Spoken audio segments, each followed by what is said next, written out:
1, 2, 1, 2, 1, 2. TOM, teachers of my eye.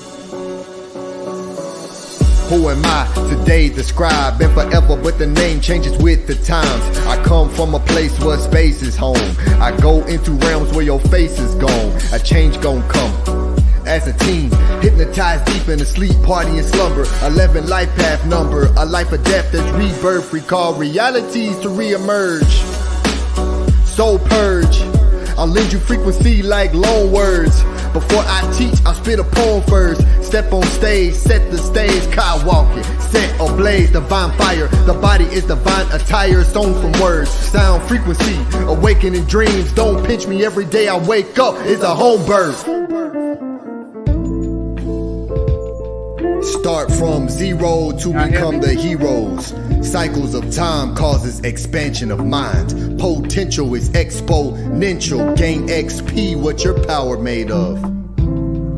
I've had to face self, face to fate, a double fate. What will I make of the present? I'm just trying to pet heaven. Twice great, 2 arms up is none to wave. It's nothing to wave.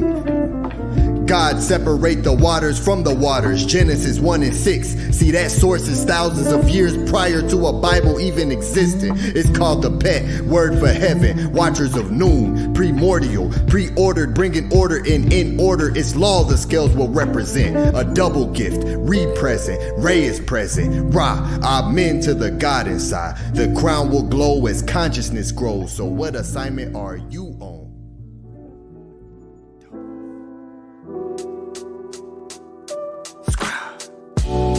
I do my best to do my best. Lead with the left, heart out my chest. By step out of the flesh. On my crown is the Nemez, Corona shining. I do my best to do my best. Lead with the left, heart out my chest. By step out of the flesh. On my crown is the Nemez, Corona shining. Serpent mind winding in alignment. Straight from Orion, the origins. Dig into the root, Kemp originals, the oracle speaking. Your aura is gleaming. The sons of God, Amen Ra. Who can't afford a reason to fall below your own means, meaning reaching beyond the firmament ceiling. I see linguistics tricking us deep into sleeping. The way we live inception, I must be dreaming. Doubles, double L, square root, mirrors, reverse the image. My grip was slipping. Almost forgot the point of the mission. Statements point out all the contradictions. Blatant truth lives where my eye is foundation. Yeah, co-founded a nation. Dictionary study spells can be scary. Etymology, this here is completion. Cycle circles, dualism, wisdom. I peddle flowers. 2 eyes are watching to see through the double realm I'm healing. Never out of what's within him. Infinite reasons, just like my brother Arcad. Always remain calm against demons. Death culture, to be alive here, it's a lie here. They crossed us into thinking that death isn't living. The lies are falling through my palms, arm wide, holes in my hand. The Pope's in command, I demand the throne back. Ancient teachings, I'm a throwback. Picture that, see this moment here is cold that. So black, I see through lies. Why they hold that, ocean motions. I'm flowing through noon in the boats of consciousness. My tongue is rolling, planting seeds, sowing, knee of speaking, untangled quantum DNA, spitting frequencies. I hear Christians scream hallelujah, and this ain't that the name of God is God. I must bring the order back, the scales are tipping. In the court of Allah, moonshine, Tehuti is Yah. This here is Ptah, bulldozing, the one chosen. Focus, when the light hits you, just open like lotus. Melt your mind when in mind time is frozen. Blow minds, my mind is golden. Coat me in gold, I've got a gold coat round me like I'm Tutankhamun. Like his, when you spell my name, put 3 lines in. Scribe, presenting the law's findings. Who's he? I me, an echo of Tehuti. Yes, I do my best to do my best. Lead with the left, heart out my chest. By step out of the flesh. On my crown is the Nemez, Corona shining. We do our best to do our best.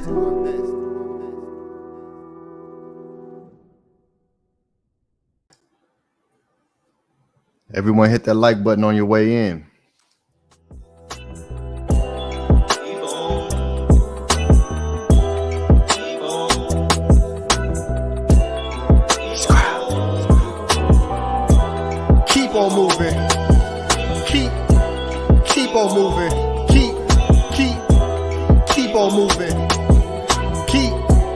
keep on moving, keep.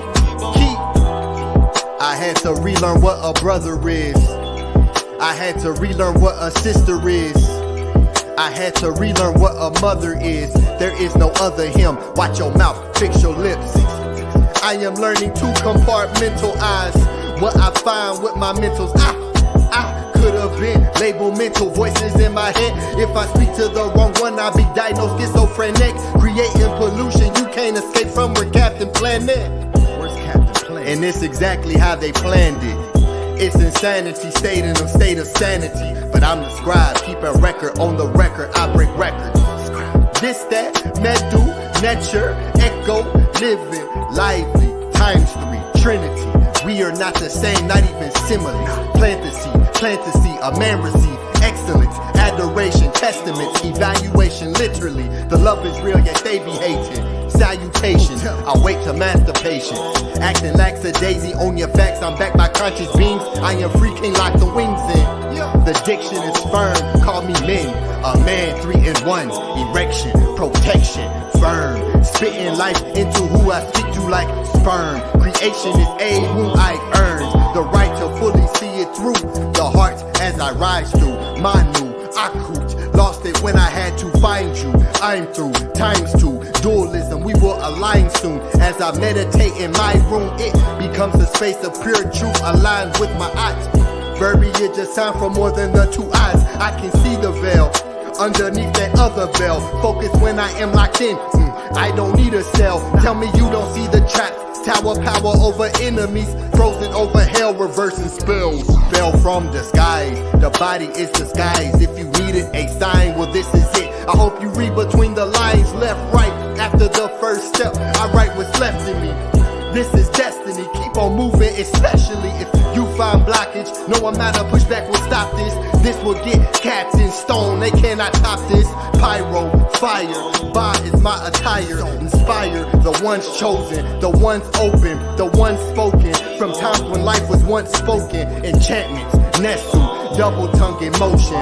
Give, receive, keep moving and move for keeps. Keep it real, keep the master key. I had to master me. Mirror glass shattered in my dreams. I didn't like the image till I realized I am the image of the image. I'm here for keeps, keep your distance. Social gimmicks, our stories told within the hieroglyphics. Mystics, just keep on living, we're gifted. Our stories told within the hieroglyphics. A language living, just keep on living. Keep on moving. Keep on moving. Keep on moving. Keep on moving. Keep. I had to relearn what a brother is. I had to relearn what a sister is. I had to relearn what a mother is. There is no other him. Watch your mouth, fix your lips. Yeah, motivate a nation. Stepping out the spaceship, causing a spaceship. Faced with revealing the spells within this matrix. From the Masons, but I'm the architect. Best respect, I can architect. Rule your rulership, I hold the heck. Control my thoughts, still move when the game is paused. We speak heck up, this is the best of Medu Necha, bars like Wi-Fi, we're connected. Always on time, frequency and flow. Flow through frequency, I know the power I hold in my throat. Creation, destruction, with every single thing I've spoke. Enter, netter, Kurt, show your worth. Heal from all the hurt, not a singer, best believe I hold a note. Read between the lines, you're not really lost in that. I hope you find exactly what you are looking for. This is more than words, taught myself to heal myself. I come from the dirt, no time for slacking or bad habits. Sad tactics of bringing mad tragic mental processes that lack passion. Spit fire, black dragon, school of hard knocks, send you backpacking. My eyes, when this appears, it's like magic. The fact is, when it's wartime, we go savage. Shield of armor 720, prevent backstabbing all the fiends of good-hearted beings. They don't suit the role, they lack the fashion. So just keep on moving. Keep on moving. Keep on moving. Keep. What's up? Peace and love. Can y'all brothers hear me? How's my sound? Yes, we can hear you. Brother, That intro is fire, brother. Can I drop a bomb for that? For that new intro, that intro is super, super fire. Menkhu, Wow. that video is super fire. Welcome, everybody, to Teachings of Ma'at Study Guide Sunday. Today's topic is Fly With Me, Ma'at, Daughter of Ra, by the great Menkhu Ara Meri Maat. Before I introduce everyone on the panel, we will begin as we do every week with our beautiful affirmation. On the count of three. 1, 2, 3. Unki and Ma'at, Un and S, Nintet or Set and Ma'at, Min Hepapet and Ma'at, Her and Huqui, Per Iku. I live for Ma'at. I exist within her. I do not speak in the place of Ma'at. Every day I advance towards Ma'at. My being is surrounded in darkness. I come forth as conscious light. Hotep, everybody, I am the great ETH Crypto Wallet. I am the chairman of the organization, the Teachings of Ma'at. I'm a student of the master teacher, the great Tehuti Hotep Ra, and the host of this weekly study guide, Teachings of Ma'at. I'm a true-hearted follower based on truth, ancestral artifacts over religious opinion, a love of my people unconditionally, dedicated to learning the metal netta, and a loyal defender of Ma'at. New to the great Ahati Ma'at. Ahati Ma'at was taught under the great Tehuti Hotep Ra. He has been a serious student and teacher of Kemetic culture and history for several years. He has written multiple books, including the textbook called Journey of Your Soul series, and essays, articles, and furthermore, he hosts in-person and online classes, weekly podcasts, and periodically creates documentaries. He also has experience in public speaking and academic debating.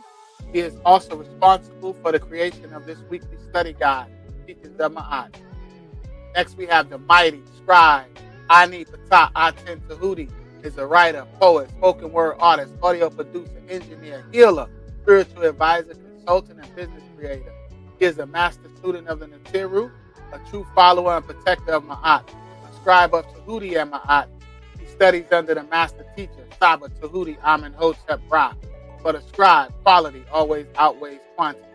He enjoys observing reality and incorporating those observations into his writings and creations to assist in awakening of dormant DNA and reversing negative hypnosis. Next, the presenter is Menkhu Ara Meri Maat, specializes in training and educating youth workers, counselors, and educators about art, culture, and history. He travels the world to experience how people live, and he shares it with everyone who is interested in learning from the research he has witnessed. Menkhu has a master's degree in entertainment and media business and has been working in the music industry and with nonprofit agencies providing program planning and promoting concerts and community events in the Madison area for over 30 years.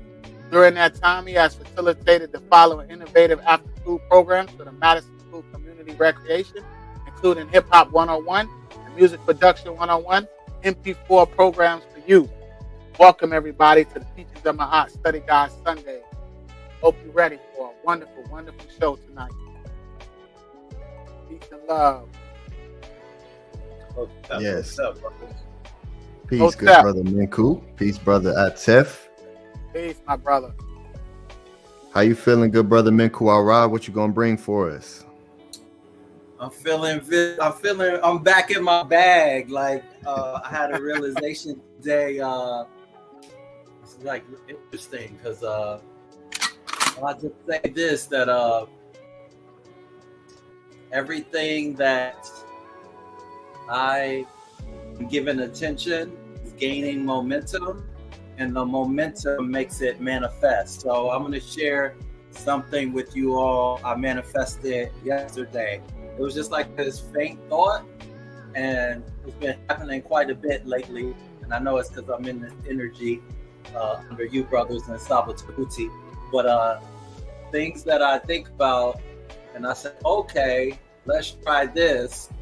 And the tries are becoming a do, or it's happening. So I'm excited. I'm very excited. I'm in a good space. I'm very fortunate. So I'm looking forward to sharing with everybody who I am and what I'm up to lately. Well, we're looking forward to it, brother. You know you bring that heat all the time, so definitely. Yes, absolutely.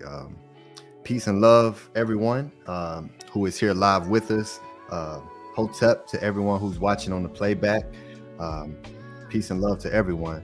Shout out to Horizon of Zion, Hotep Ma'at, who's in the chat. Peace and love to you. Sharing this everywhere on socials. Tua for that. Everyone, make sure you like the stream and share it. Share it to your other social platforms. And Tua Horizon of Zion for leading by example with that. So shout out to you. Eric G's in the chat. Peace and love, Eric G. That's it. That's it. Nefer Keperet, Hotep Ma'at, Nefer Beings. Peace and love. Angela Gates, who says peace, who's always in the chat room, ready to learn. So shout out to you. Shannon Souther, Hotep Ma'at family, peace and love, sister. And then Robert Reyes, we speak Keka. Absolutely. The best. Hey, that's fire. Hey, I'll be crunk. I'll be having my camera off. I'll be in the background. Crunk. Yes. Absolutely. So before we get the great brother Menkhu Ara go in with his presentation, we'll show the support that we received from last week. Throughout the week, those who saw the Flower of Life presentation and chose to support after the live. So we'll show that. First we have Trenton Donaldson, who sends 772. He says, excellent work you all are doing.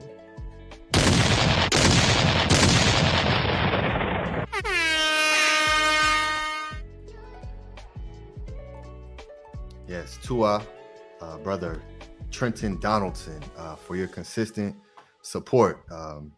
We love seeing the consistency here. So Tua to you, and for playing your part as well, and showing support and reciprocity for the teachings of Ma'at and the great Saba Tehuti. So Tua to you. All right, next we have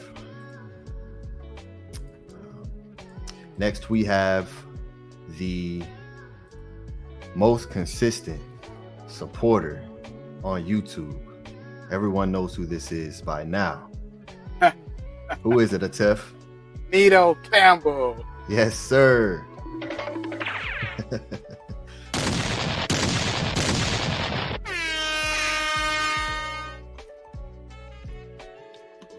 Peace and love. Great nun fortunate. Peace and love, Nito Campbell, for that. Your consistency, for being who you are. Oh, I have an alarm going off. Excuse me. Tua, yeah, great brother Nito Campbell, the most consistent supporter on YouTube since the beginning, leading with the left and leading by example. So Tua, great brother Nito Campbell, for what you do, for keeping the scales balanced. Tua. All right, next we have the good brother who's in the chat, Eric G. That's it, with his consistent 777.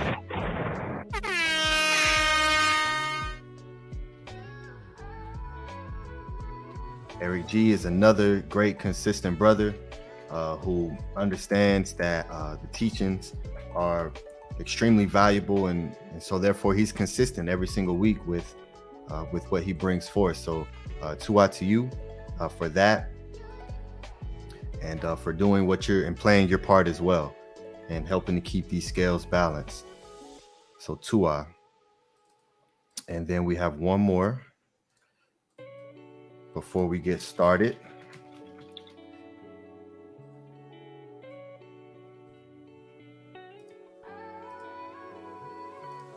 Menkhu fella. Uh-oh, he'll be back. Yep. Okay, so next we have the great sister Angela Gates, Queen Before You. One.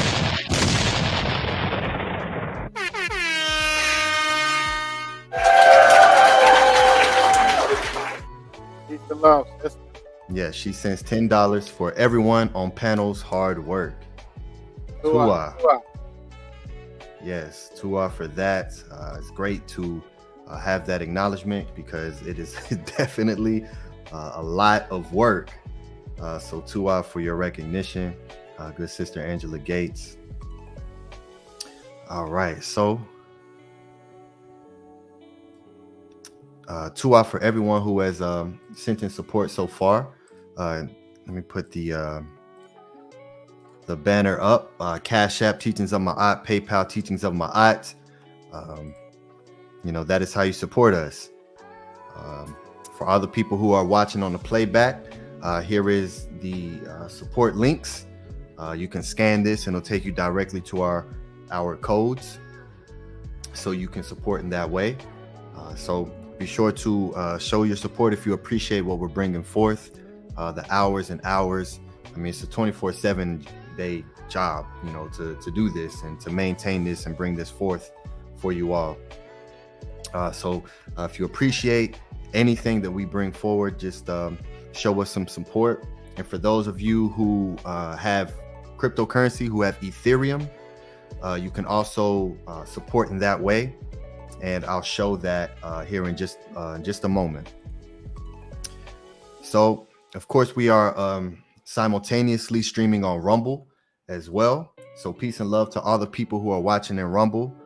Peace, everyone. We appreciate all of you who are on Rumble as well. You can support us there as well. You can support on Rumble by what they have. They have something called rants right next to the subscribe button. So be sure you're subscribed there as well, and support us with that as well. And for the people here on YouTube, you can support us with a super thanks or a super chat as well. So Tua for everyone. Shout out to everyone on Rumble. Be sure to follow us there as well. So just in case anything happens here on YouTube, we still continue to stream on Rumble. So this is our backup platform for if anything happens here on YouTube. Our Spotify as well. You can, for all of you who are Spotify users, you can listen to our teachings on our Spotify playlist. Link is in the bio. All of the intro is cut out. All of the outros are cut out. It's just pure teachings. So you can listen to us on Spotify as well. Join our Discord channel. Our Discord community is phenomenal. We're building that brick by brick as well. We're implementing a lot of the features that it allows there. We host monthly meetings. We host monthly meetings there as well. And this month will be the last day of the month. August 31st is when our community meeting will be this month over there on Discord. Link is in the bio. And we will also be bringing forth the in-person celebration, all that information this week. So, next week. So starting tomorrow, Monday, August the 7th, that week, we'll have all the information up for the in-person celebration, which is called Saba Tehuti's Pathways to Awakening Celebration. And you'll be able to purchase tickets this coming up week. So we look forward to seeing everyone in person. So shout out to all of the great supporters and the people who want to continue to elevate and upgrade their consciousness through the teachings of Ma'at. So peace and love, everyone. MetaNetter Mondays, our great Saba Tehuti. For all of you who are new listening on the playback, Saba is a name that means a doorway. It also means a student and a teacher. So he is our gateway, and it's the glyph of a star. So it's where the original Stargate comes from, and that is our great teacher. And he is the Saba Tehuti, and he hosts a MetaNetter class every Monday at 1:30 p.m. Pacific time. So if you are not a part of that, please join in on that. It is such a phenomenal, life-changing class. It's not just like any other MetaNetter class and learning, the alphabets, and we can spend an entire class, an hour and a half, on a couple words, and him explaining and teaching and breaking that down through the visualization and through the consciousness of through the people of Ma'at, of the land itself. As he teaches, the land didn't create us, we created the land. So wherever we are, Kemet is. So that is what we're recreating. So join us on MetaNetter Mondays.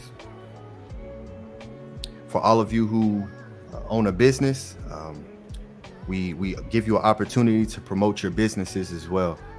So just reach out to us at teachingsofmaat.org, and you can definitely promote your business, which is a great way to sell your products. And for all of you who are great artists, and those of you who have some type of creative talent, reach out to us as well. We can give you a spot on our show to showcase yourself and put yourself out there. You know, that's definitely one thing that we want to promote for our people, is because this internet age, for some reason, it places a lot of anxiety in people and fear to come forward. But we want to eliminate that and have our people come forward and bring themselves to the front and showcase what you have to offer, because everyone has something to offer, and we want to show you off. So reach out to us, teachingsofmaat.org. So speaking of that, let me showcase that real quick. And that link is also in the bio, and it'll be posted throughout the chat. So here is our website, teachingsofmaat.org. So once you are here, there's so many different sections here to the website. Our Study Guide Sunday, our shop section, Tehuti Podcast Live, Meet the Movement, all the leadership members, with all our individual cash apps there if you want to support us individually. The great brother Ahati Ma'at, and myself, Scribe, and more. And here I'll show you so here's the support the organization through donations, Cash App, PayPal, and here is our Ethereum address, teachingsofmaat.wallet, and here is our Ethereum address if you want to support with that, with the directions on how to do that. So everyone sign up for our newsletter. If you are in the home section and you scroll all the way to the bottom, here's how you join our Discord as well. Join us, become a member, become a Teachings of Ma'at official member, where we are slowly but surely building ourselves up through membership, through those who want to take their support to the highest level that you can. And October 28th, there will be some great announcements for the Teachings of Ma'at. So be sure you are part of what we're doing. And here's our mailing list, the subscribe section. Put your email address in here and you'll be added to our newsletter, and you'll get 10% off your first purchase when you sign up. So this is, we send out a newsletter every single week.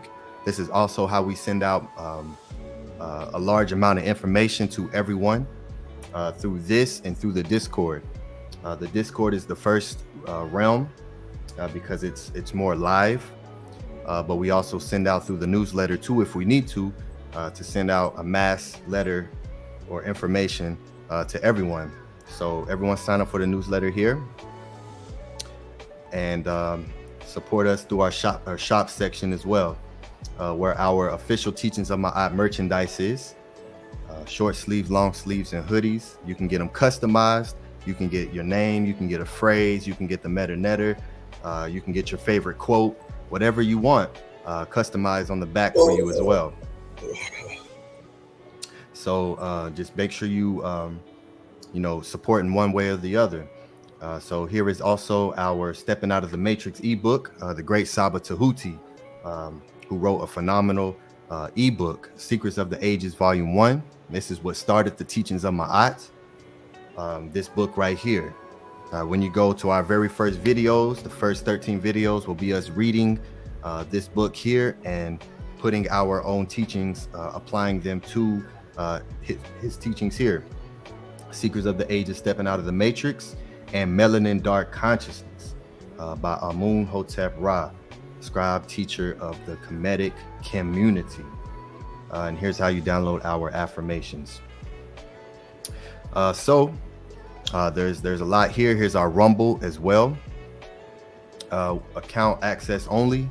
So when you create an account right here. You click this little person, create an account. You'll get access to this section here, and we'll just let that. I'll just show you this door, but you'll be the one to have to walk through it. So all you have to do is create a free account, and you'll have that. And we also have our volunteer section. So this is for all the people who just want to volunteer and help in whatever type of way. If you can be there at the in-person meetup, the Pathways to Awakening celebration, we are looking for volunteers as well to help us. So if you want to be someone who can help us, just go to this volunteer section and click this image here and sign up and say, hey, I want to help with this specific thing. All right. So with that, I'll stop sharing, and I will let the great brother Menkhu Ara Meri Maat take us on a flight, and we're gonna fly with the great Netzeret Maat, and it's gonna be beautiful. So to everyone, peace and love, and take your notes and share and support this great brother. So peace and love. Hey man, cool. You in 5K, bro. I don't know what's up with my camera. Usually I have a problem. 5K now, bro. That's beautiful. Now, Scribe, that look better than you? Yeah, he goes from that's 5K, bro.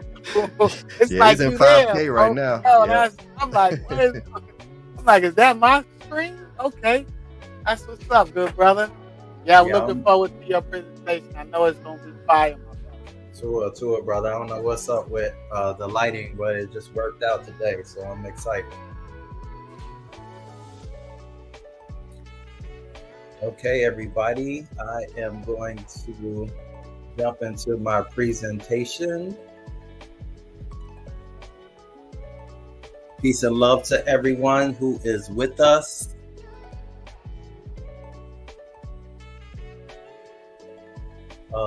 My presentation is inspired by things that are happening, learning of our ancient ancestors. Looking at that from now has also helped me see things that are happening, are going to happen in the future. And so, can you guys see my screen? Everybody see my screen? Yes.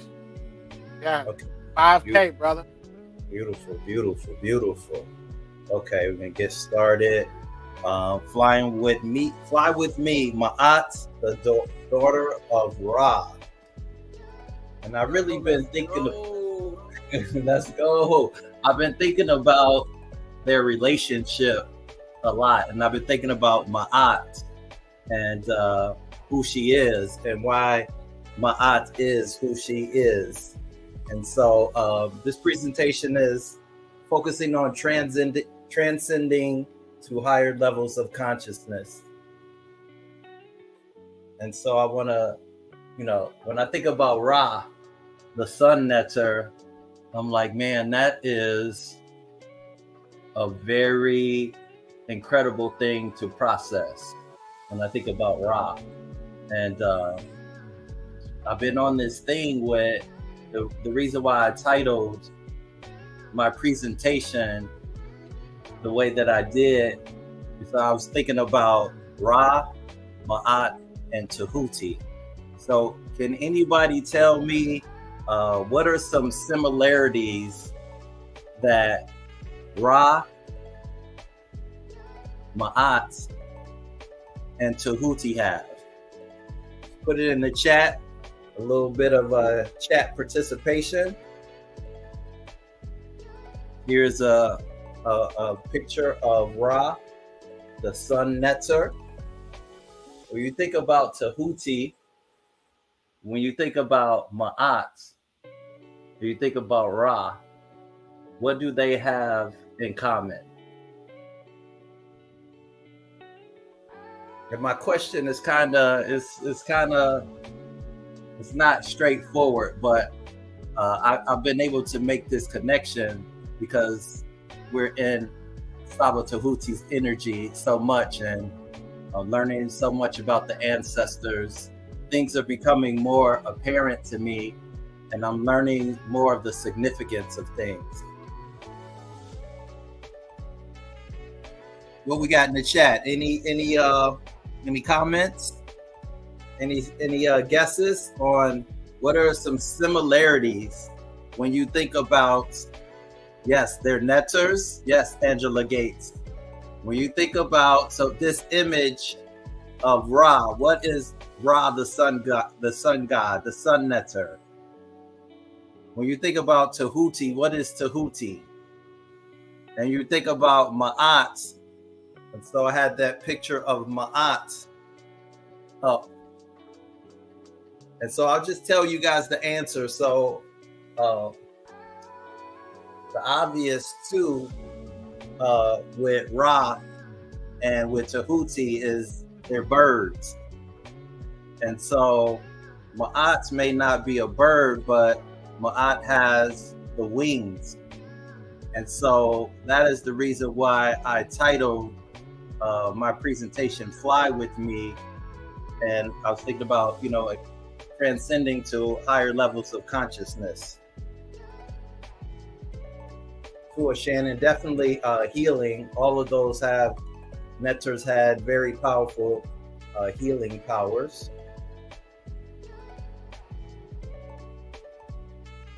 And so I'm going to be sharing a little bit out of the legend of the Egyptian gods. I'm going to be sharing some information about Ra.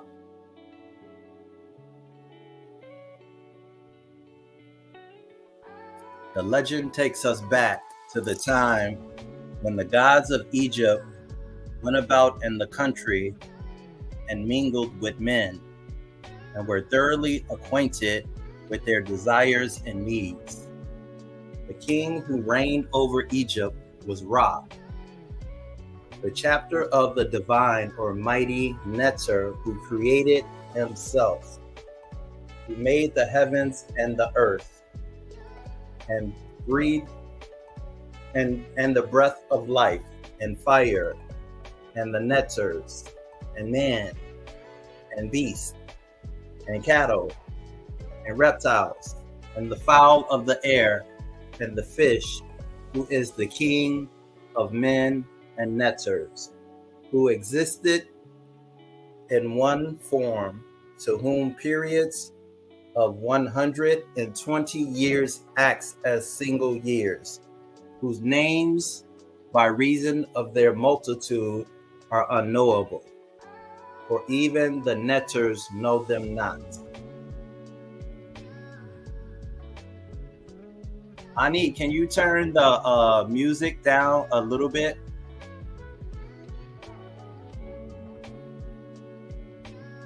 Ma'at is amazing because her father is the sun netter.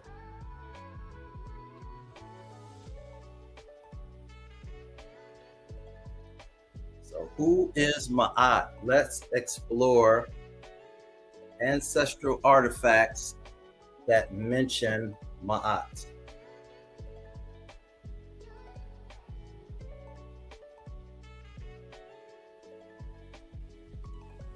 I'm going to share.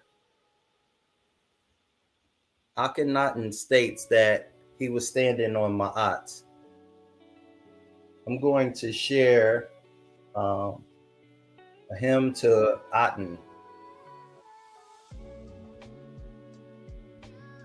I'm going to read this hymn, just a section of it. You have made a far off heaven in which to rise, in order to observe everything you have made. Yet you are alone, rising in your manifestations as the living Aten, appearing, glistening, being afar, coming close, you make millions of transformations of yourself. Towns, harbors, fields, roadways, waterways, every eye behold you upon them. For you are the Aten of the daytime on the face of the earth. When you go forth, every eye is upon you. You have created their sight, but not to see only the body which you have made. You are my desire, and there is no other who knows you, except for your son, Nefer Keperu Re, Wa and Re. For you have appraised him of your design and your power. The earth came forth into existence by your hand. You made it. When you rise, they live. When you set, they die. You are a lifespan in yourself. One lives by you. Eyes are upon your perfection until you set. All work is put down when you rest in the west.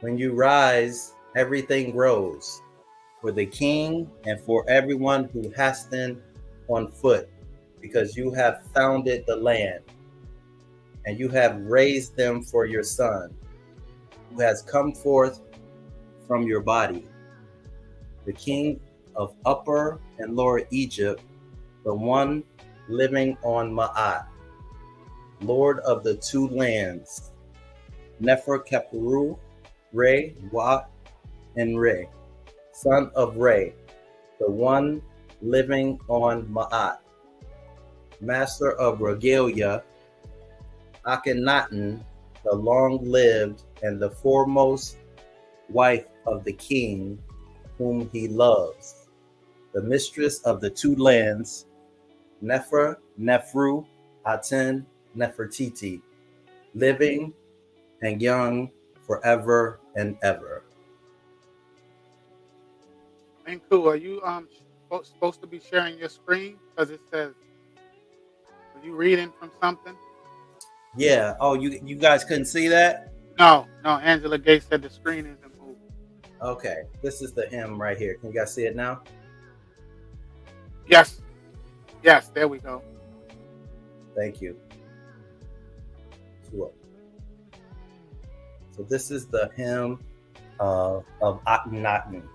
It was his hymn to Aten. And so if anybody's interested, I could share that with you.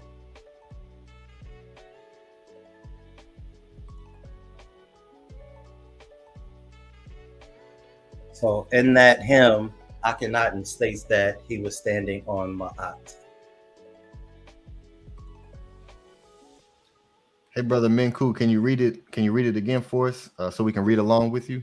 Yes, most definitely. Tuah, good brother.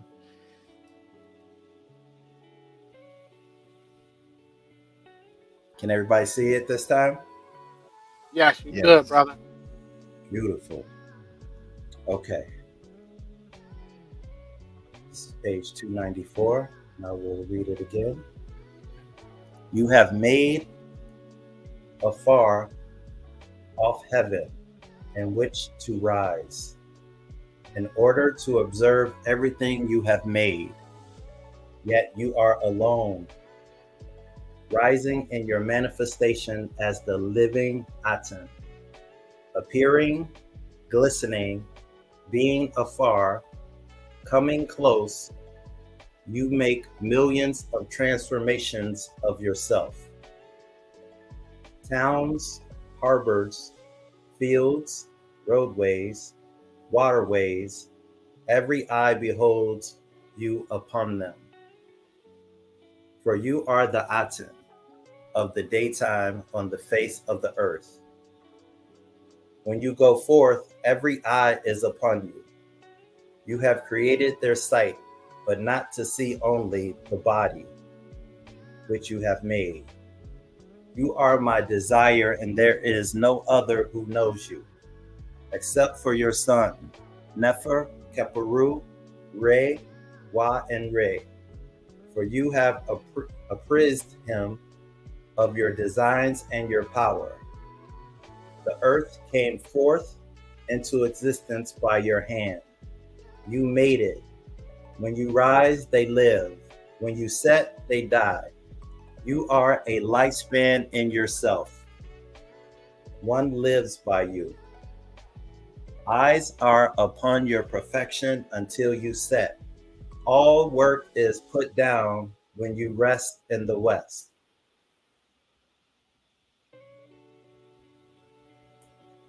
When you rise, everything grows.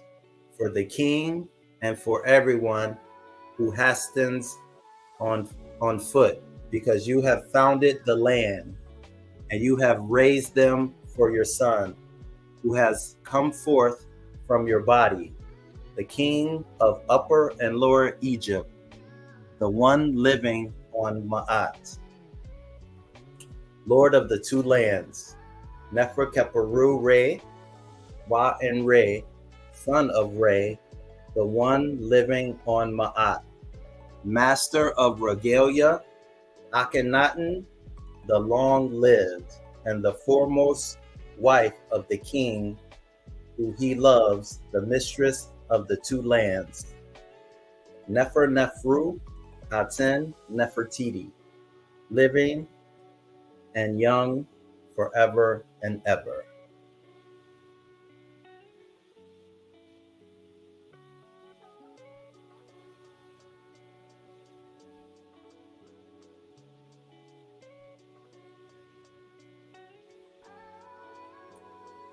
So this is from the book, The Living Wisdom of Ancient Egypt by Christian Jock, page 24. Great is the law. Ma'at, its efficiency everlasting. The law has not been disturbed since the time of Asar. When the end comes, the law will remain.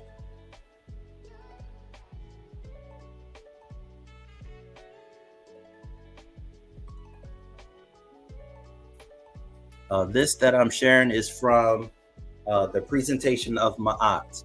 So I'm going to share the raw presentation of Ma'at. Can you guys see my screen? Yes, it's showing, brother. Beautiful. The raw presentation of Ma'at could be thought of as an archetypal offering, a supreme offering into which all other offerings are subsumed, which is particularly evident from the text of the Papyrus Berlin 3055, dated to the Ramesside period, that explicitly associates the presentation of Ma'at with all other offerings.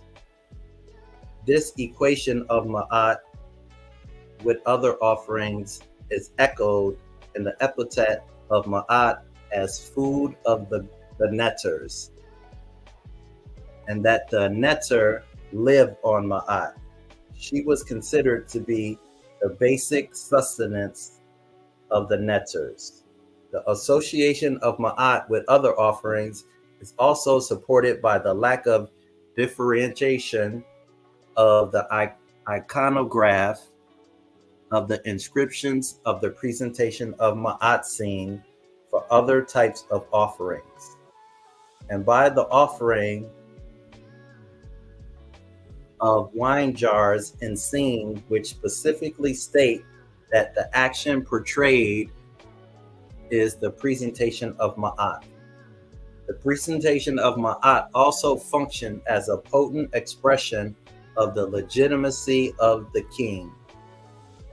With the exception of a few figures of the quasi-royal status, a few examples of divine donors, only the king and the queen in the Amarna period is shown offering Ma'at in the temple's context. He is the most frequently shown wearing the blue crown that also has connotation of legitimacy. The ritual is not infrequently shown adjacent to scenes of the purification of crowning of the king. The presentation of Ma'at is a potent visible symbol that the king is capable of literally upholding the tenets of Ma'at, by which the state is governed. The equation of the presentation of the royal name, most commonly the Primonon, further stresses the royal prerogative inherent in the ritual. The offering of the name which the king assumed at his ascension to the throne indicates that as a king, rather than as an individual, he not only acknowledges the principles of Ma'at, but is also associated with the goddess and indeed is imbued with Ma'at. The conclusion that the presentation of Ma'at is a symbol of royal legitimacy could be explained why the scene first appears as a iconographic device in the time of Tehuti III. The representation of the ritual could be a reflection of the king's desire for a deliberate expression of his right to rule, but the account of his divine selection and the first appearance of the scenes of the presentation of Ma'at date to the later years of his reign. This dual expression of legitimacy conveyed the same sentiment as the divine birth scene of his predecessors.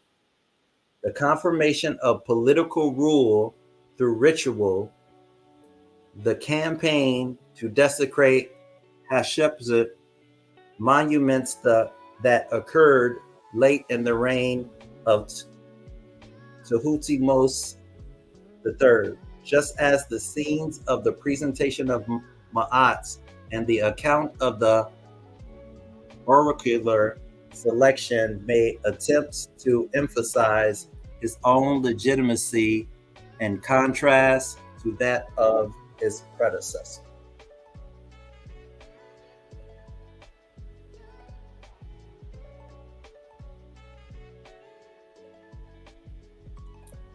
I am sharing this information so we recognize energy sources that lifts us higher and inspires boldness. Is anybody familiar with this image right here? What this is? Can you guys read it? Put it in the chat if you are aware of this image, if you've seen it at all. To Shannon for saying this is great already. Is anybody familiar with this image that I'm sharing right now? You guys see the date at the top? Yeah, July 28th. What else does it say, Atef? Hold on, I'm trying to zoom in. Let me see. Says Travis Scott, the pyramids, Egypt. Travis Scott, yeah. What? July 28th. Okay. So I'm going to share you guys some information of how bold these other people are. And I don't know what energy they're under, but since we are under the energy that we are in, we should be moving boldly as well. So I'm going to share with you guys an article. There's lots of articles. There's been a lot of information on this in the news. Can anybody put in the chat if they heard about this? Any of the brothers on the panel, are you aware that this was going to happen? Negative. Angela Gates said never seen that before.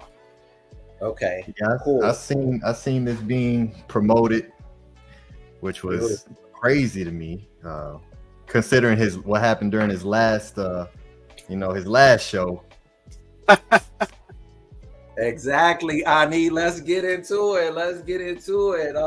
I'm gonna want some for participation from you brothers, if you so choose, and from the chat. So it's like I'm offended, but I'm also like understanding how bold this is and how I'm trying to move, because I know who I'm under and who I am. And so I'm gonna just read parts of this article, and please put what you think in the chat. So it says, Travis Scott concert at Pyramids of Giza is officially axed. I love how they did that wordplay, in part over authentic societal values. Rapper Travis Scott show at Egypt Pyramid of Giza this Friday, this was July 28th, has been canceled following pushback from the Egyptian Musicians Syndicate and a statement from Live Nation that cited complex production issues as the reason for the cancellation. That's definitely cap. The show, which sold out quickly, Travis Scott was going to perform at the Pyramids in Kemet. And so he not only was going to perform, but he has a new shoe that he's promoting through Nike, and he has a new album that's dropping. And so in addition to all this, this was going to stream worldwide. So this sold out. This show sold out quickly. Okay, so it says the show, which sold out quickly, was officially scheduled for July 28th, could not be constructed in the desert due to complex production issues, according to Live Nation Middle East, which added in the statement that refunds would be issued to ticket holders. The concert received resistance from the Egyptian Music Syndicate, an entity responsible for the issuing and approval of concert permits, which said on July 18th it decided to cancel Scott's permit. The group said in a widely reported statement that Scott's performances would have contradicted Egypt's authentic societal values and traditions. Not long after the syndicate statement was issued, Live Nation Middle East said in a tweet that there had been no changes to Scott's shows in Egypt, and any report to the contrary were false. But once what happened on the 18th, Live Nation was probably negotiating to make sure the show went on. Prices for the show range from $129 for premium tickets to about $210 for VIP tickets, according to prices still listed by Live Nation Middle East. After examining social media opinions and feedback, as well as the news circulating on search engines and social media platforms, which included authenticated images and information about peculiar rituals performed by the star during his performance, contradicting our authentic societal value and traditions, the syndicate president and board of directors have decided to cancel the license issues for hosting this type of concert, which goes against the cultural identity of the Egyptian people. The syndicate said in a statement, Scott's live performances have been scrutinized before, most notable when his 2021 Astroworld Music Festival experienced a crowd surge that killed 10 people and left several injured. In late June, a Texas grand jury declined to indict the rapper over the incident, with District Attorney Kim Oud announcing the jury found that no single individual was criminally responsible. Civil suits linked to the Astroworld incident are still pending. More than 400 civil lawsuits have been levied against Scott, Live Nation, and other organizers since, according to Billboard. this is the question that I have. This is the big question that I have. Anyone in the chat or one of the brothers on the panel, what do y'all think he had planned for this show? Do you think he had a plan? I know we might never know, but after his last show, why would he pick Egypt? I have so many questions. Why would he pick Egypt in front of the pyramids of all places to do a show? Any thoughts? He thinks he's a netter. Ahati, I did not see that comment. That is actually a great comment.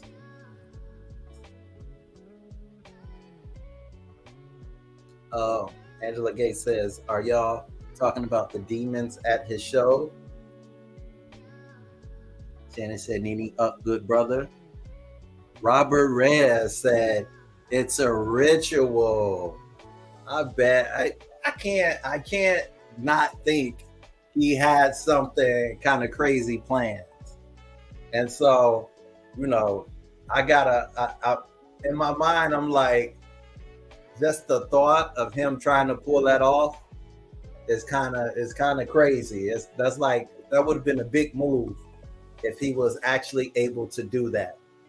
And so he was successful with the last one, so why wouldn't he think he could do it again?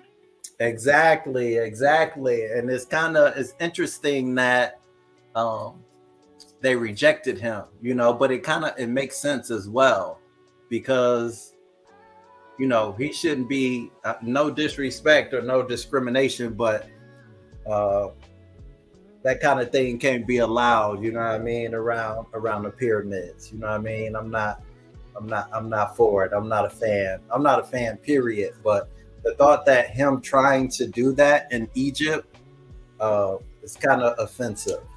But you gotta give it up to him for trying. What were you gonna say, Atef? Well, he understands the magic, and he's just using it for Isfat. That's what it is. Yes. He understands it. A lot of them understand it, and they're using it for Isfat. So it was a ritual, like he's been doing rituals at all of his concerts. That's why they saw that and they rejected it, according to the article. Most definitely. There's an article out as well about there's this person that sold his house so he could go to this concert, and so the concert didn't happen, and of course, you know, he was salty about it because the concert didn't happen. So I thought that was Lala says it's because he wanted to do the ultimate human sacrifice. Yeah, that would have been crazy. That would have been crazy if he would have been able to pull that off. In my mind, I'm like, I want, you know what I mean? I'm envisioning, you know, us or like Saba or somebody that really represents Ma'at to be trying to do that. These are the kind of things that we should be trying to do. These are the kind of things that we should be trying to pull off. But we got to get permission from the Arabs, the quote unquote new Egyptians. Which is crazy. That's even crazier. I was thinking about that too. That the Muslims rejecting. So you know what the interesting thing is, here lies what's actually happened. This is a microcosm of the cultural war that we're in. But you know, I'm glad this thing got canceled.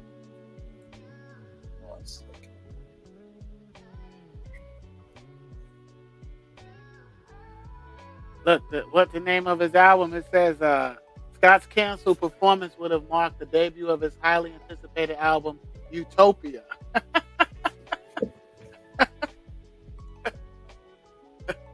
Wow.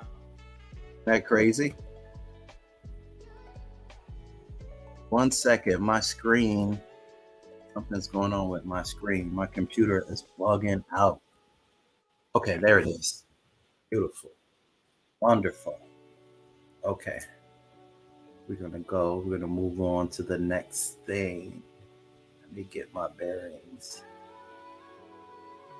Okay, cool.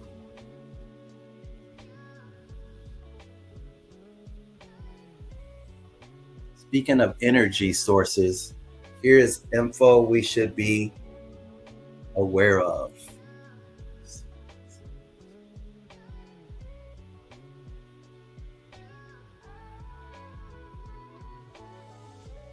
Anyone familiar with the Jetsons cartoon? I'm showing my age now. It's not. If you're sharing the screen, it's not showing. It's still on the other screen. There you go. There you go. Tour. Anyone familiar with the Jetson cartoon? I'm showing my age. Anyone familiar with the Jetson cartoon? Put it in the chat if you're familiar with the Jetsons cartoon. Jane, his wife. Dun, dun, dun, dun, dun, dun. Legendary, right? Legendary, right? And what was the thing about Jetsons that was what was so cool, and what was interesting? What was interesting about the Jetsons? They was the first people, the first Tamahoos with a microwave. Oh, okay. Yes, Atef. What else though? Bigger than that though. Go even bigger than that. They had flying cars. Yes, they had the flying joints. For the people who are not familiar with the Jetsons, can y'all see my screen? I'm going to play a little video for you. Yeah, we can see. It's no big deal. It's a cartoon. It's not real. Like flying cars. Like, you know, back then as a little kid, I'm like, that's never gonna happen. There's never going to be flying cars. Like, it's just a cartoon. Like, whatever. Okay, well, we are about to experience flying cars. This is like so unbelievable to me that this is about to happen, and what's going on with the technology. So I'm going to share another video, give us a little information about this flying cars that have been approved.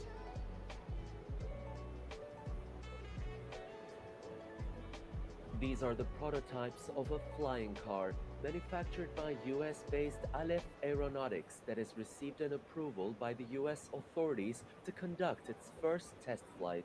So first time something which is a traditional car, and on top of that an electric car, was allowed by US government through FAA, a vertical takeoff for the limited purposes. But that means that flying cars in a traditional sense are now recognized, at least by one government. But strict limits would be imposed on the flight itself. A video released by the company shows the electric car taking off in a vertical direction and then flying over an obstacle and finally landing back on the road. I want to be clear that nobody's going to fly over London anytime soon. That's not going to happen, right? It's very limited, very safe locations, and very limited purposes for which we can fly. The company's activities will be limited to research and development until they get full certification from the FAA. If everything goes as planned, Aleph Aeronautics claimed their flying car could hit the market by late 2025 with a price tag of $300,000. In fact, they've recently announced having already received some 2,500 pre-orders for the vehicle. The so-called Model A is expected to have an aerial range of 177 kilometers, but it would first have to pass a long list of safety regulations. We're trying to make it safer than any helicopter or airplane which is flying today. Safer. And in some cases, even in some cars on the ground. Being trapped in a traffic jam on the road will still likely be our reality for the near future, but this is what some inventors in the Silicon Valley are envisioning in the longer run. It is Tianshan, CGTN, Los Angeles. We ready? Y'all ready for flying cars? We ready for that?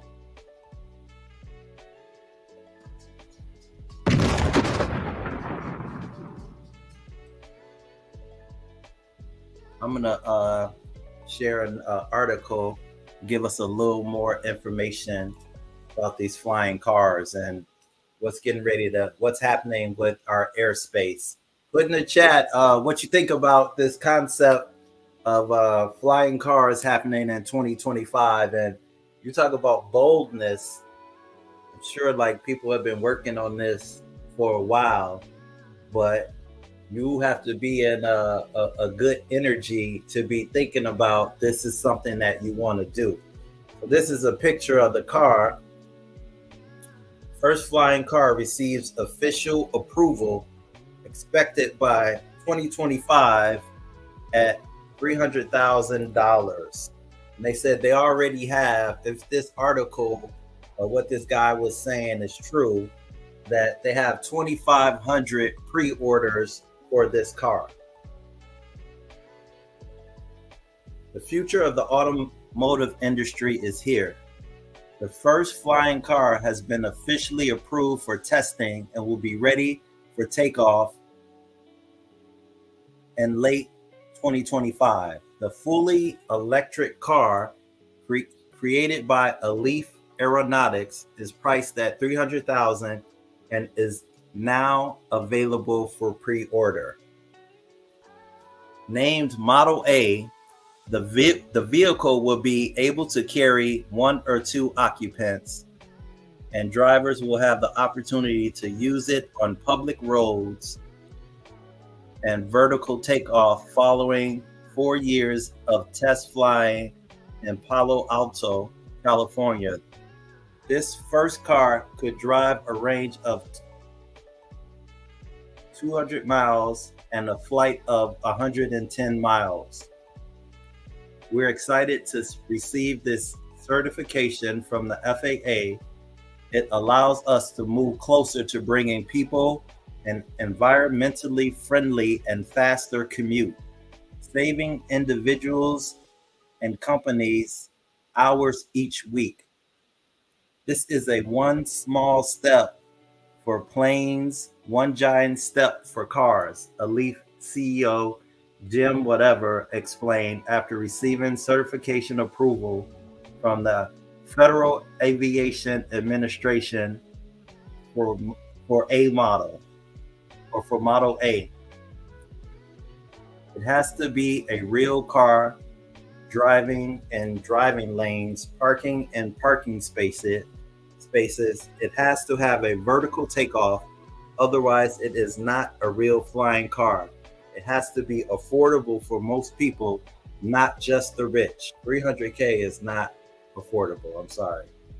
Potential buyers can pay a $150 deposit to join the general pre-sale, or $1,500 to access a priority queue as soon as deliveries for the vehicle starts. So I guess that's affordable.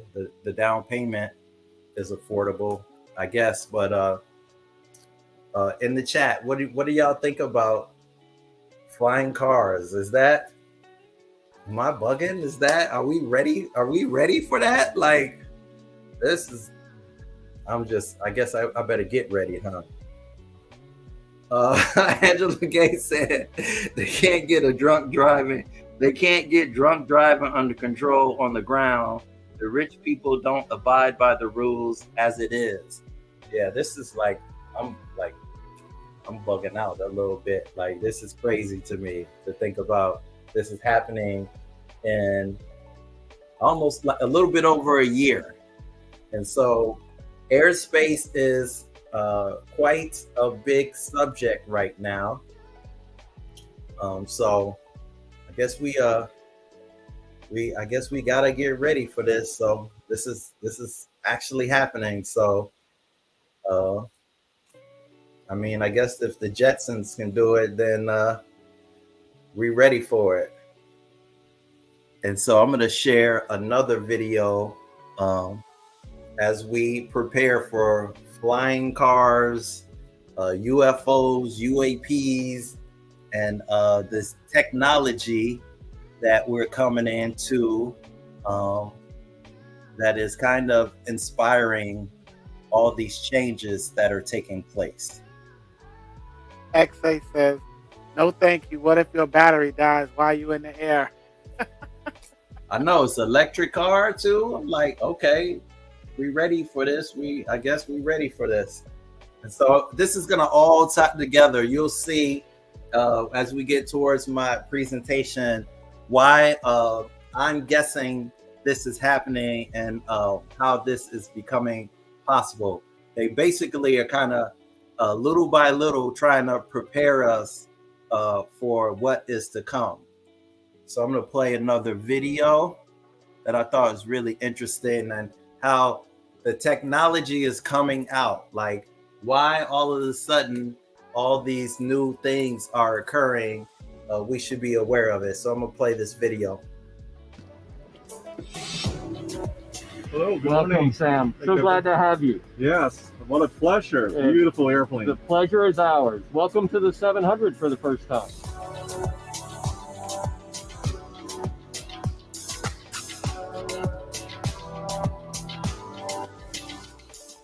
Lots of technology and capability that we brought to this aircraft that's allowing the airplane to do tremendous things. For instance, we've worked on and have developed what we call active control side sticks. You got to remember, this is our office, our living room, our dining room for over 15 hours. So the more space we can have, the better we are. But we've wanted to do side sticks for a long time. But you got to remember, this is an unspoken language between us so that we have a high level of situational awareness. So we spent about 10 years developing what we call active control side sticks, meaning that as I move one stick, the other one follows on the other side of the flight deck. Fly-by-wire makes every airplane a beautiful flying, you know, whether it's our 650 or our 500, 600, and now our 700 use the same basic fly-by-wire system. And so as you move between those airplanes, it's very simple for us as crew to move between them. The 500, 600, and the 700 fly basically the same way. And the only way to know which airplane you're on is by a few simple things as far as how much fuel it can take on board. So even though they're physically different in size, they fly the same way. The airplane is so smart. As we land and we're decelerating through 60 knots, it automatically moves to the airport map, and also moves the primary flight display where you're in a presentation on the PFD. That's what we call exocentric view, where you're up and behind the airplane, and gives you a larger peripheral field of view. Just amazing technologies. And then you've got dual HUD that have EBS and synthetic vision in them. This looks rather interesting because I've been to other business jets cabin and cockpit. And what is this? Can you explain to me, That's Captain? our cursor control device, or CCD. Think of it as your mouse. It's what you use to move your cursors around the displays, and where I can actually make selections and control the presentation of what I'm seeing. Oh, I see. So it's like a mouse. You're moving That's exactly on the PFD. right. Okay. Exactly. So I can make all my selections, and then that changes the display. Or for instance, if I wanted to come up here and instead of a map, I wanted to change this to video. And then for instance, the infrared camera here that is looking off the nose and gives us the ability to see in night and low visibility conditions.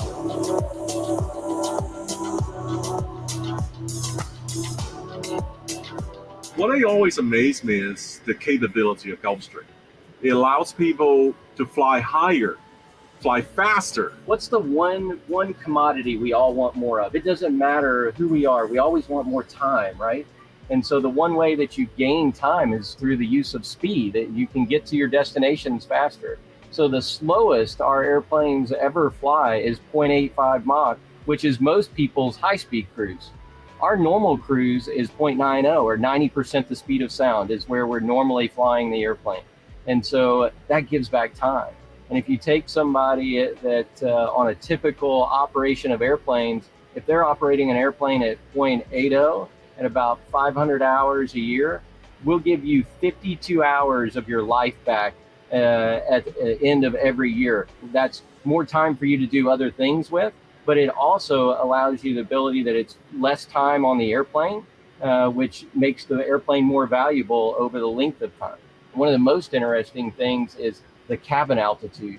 Even when we're at 51,000 feet, we're only breathing air that's the equivalent of 4,800 feet. But at a typical cruise altitude for us, we're in that 3,000 to 4,000 foot cabin altitude, which is half the altitude that airliners and a lot of our competition are running at. So your body's working a lot easier, more rested, and it really pays off at the end of these really long missions.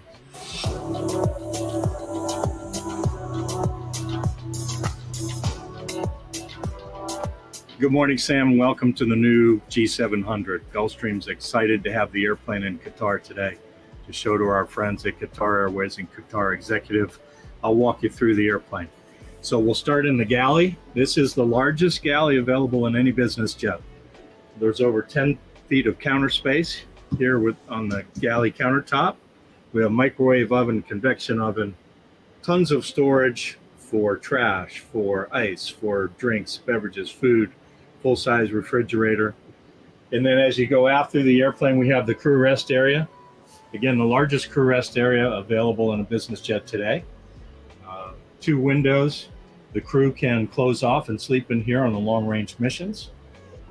And the G700 cabin is the largest cabin in any business jet being built today. I know. Yeah. I don't have the duck, right? And then That's there's right. still a bit of room. I can stretch out here. This is a brand new cabin design from Gulfstream, all new for the G700.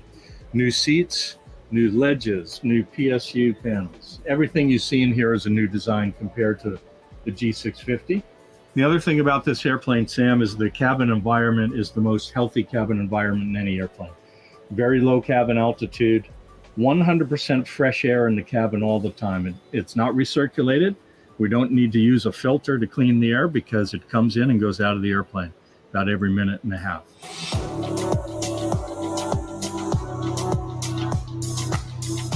So this is actually a Gulfstream company demonstrator. It is. Actually, it's a test aircraft. So we have 6 aircraft flying in the test program to get the airplane certified. This is the first airplane that we put an interior into, and we're using it just to test the interior. For about the next year, we'll fly the airplane, and we'll test everything in the airplane, from the seats to the lighting to the wiring and the sound and the comfort. So everything in here will be tested. So when we deliver the first airplane to a customer next year, we'll have a highly mature cabin to deliver to that customer. When I visited MBAA and other business jet show, I already seen your flagships, G650ER. Yes, sir. And now you're creating something even higher than that. We are. And why? Absolutely. Why you're doing something like this now? I'll tell you, the G650ER has been tremendous for us. We've built and delivered almost 500 of those airplanes. Highly, highly successful airplane. But Gulfstream has been in this business for about 65 years, in designing, building, and supporting airplanes is the only thing we do. And so what you see here in the G700 is the result of that 65 years of experience. And it's certainly very tempting to own one of these. Now, the big question is, what is the cost of one of these G700? The cost of a G700, the next available aircraft we had to have delivers in 2025, and the airplane is $78 million. Now I just need to go found $78 million.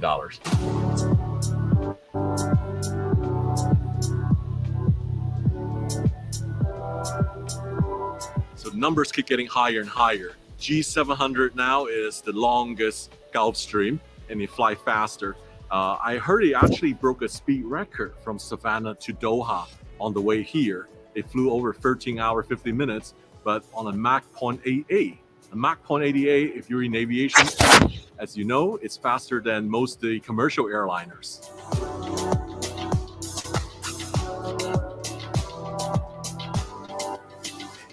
Why Qatar Executive is going for this jet here? Well, you have many Gulfstream already in the fleet. We are the launch customer of the Gulfstream 700, and we're very proud to have this aircraft. And we've been the launch customer for the G500. We've been the launch customer for many other types before. So we're very proud to introduce the type. And we spare no time, no cost at building the right product for the customers. It's what we do. It's our DNA. And this is why people love us. This is why people love flying with Qatar Executive. And this is why we've actually built the customer base throughout the difficult times, in the Corona times. You know that G700 is still an experimental aircraft. It's going to be certified next year. So how about we go on a real ride on a G650 extended range, which is our flagship, and we take a nice ride above Doha.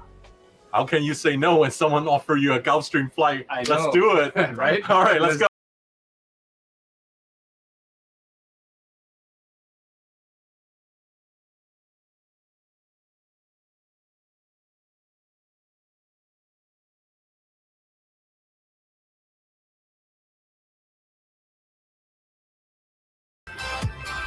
We're going to be drawing very special symbol on the sky of Doha today. Are you ready? A lady with magic. She knows more Gulfstream than I do. We're going to take you up to 50,000 feet. Wow. What? 50,000.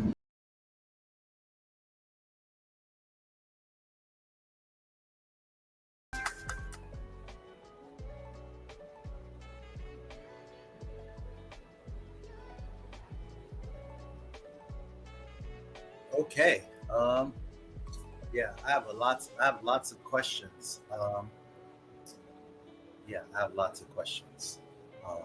This technology. It just looks like so they basically, he's talking about a mouse and the screens. Like, where does this technology come from all of a sudden? And how is this plane able to fly faster?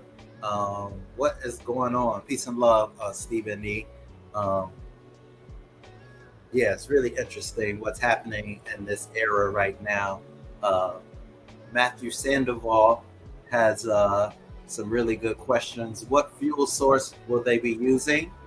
I would hope fossil fuels are the past. Ooh, that's a great question. We're going to get into that. How long on average will it take for the prerequisites for the new license? That is a great question as well. We're going to get into those. We're going to get into the answer to those questions.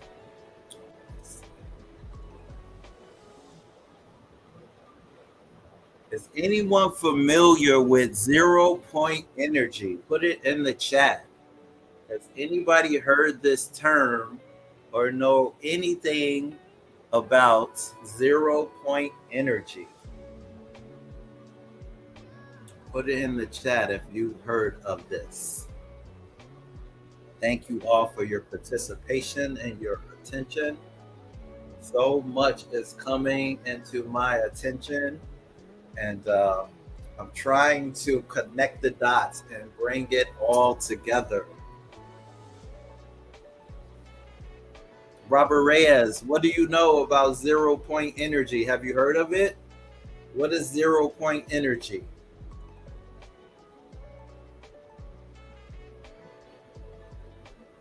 A lot of things are starting to make sense to me. Eric G said vacuum. Wonderful, awesome.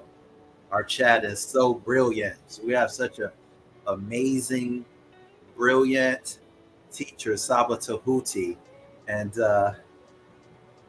we also have the echo of Tehuti, Ani Ptah, and we have the great Ahati, and we have Aten, such brilliance in our community. Robert Reyes says 0 point energy is what I'm tapped into.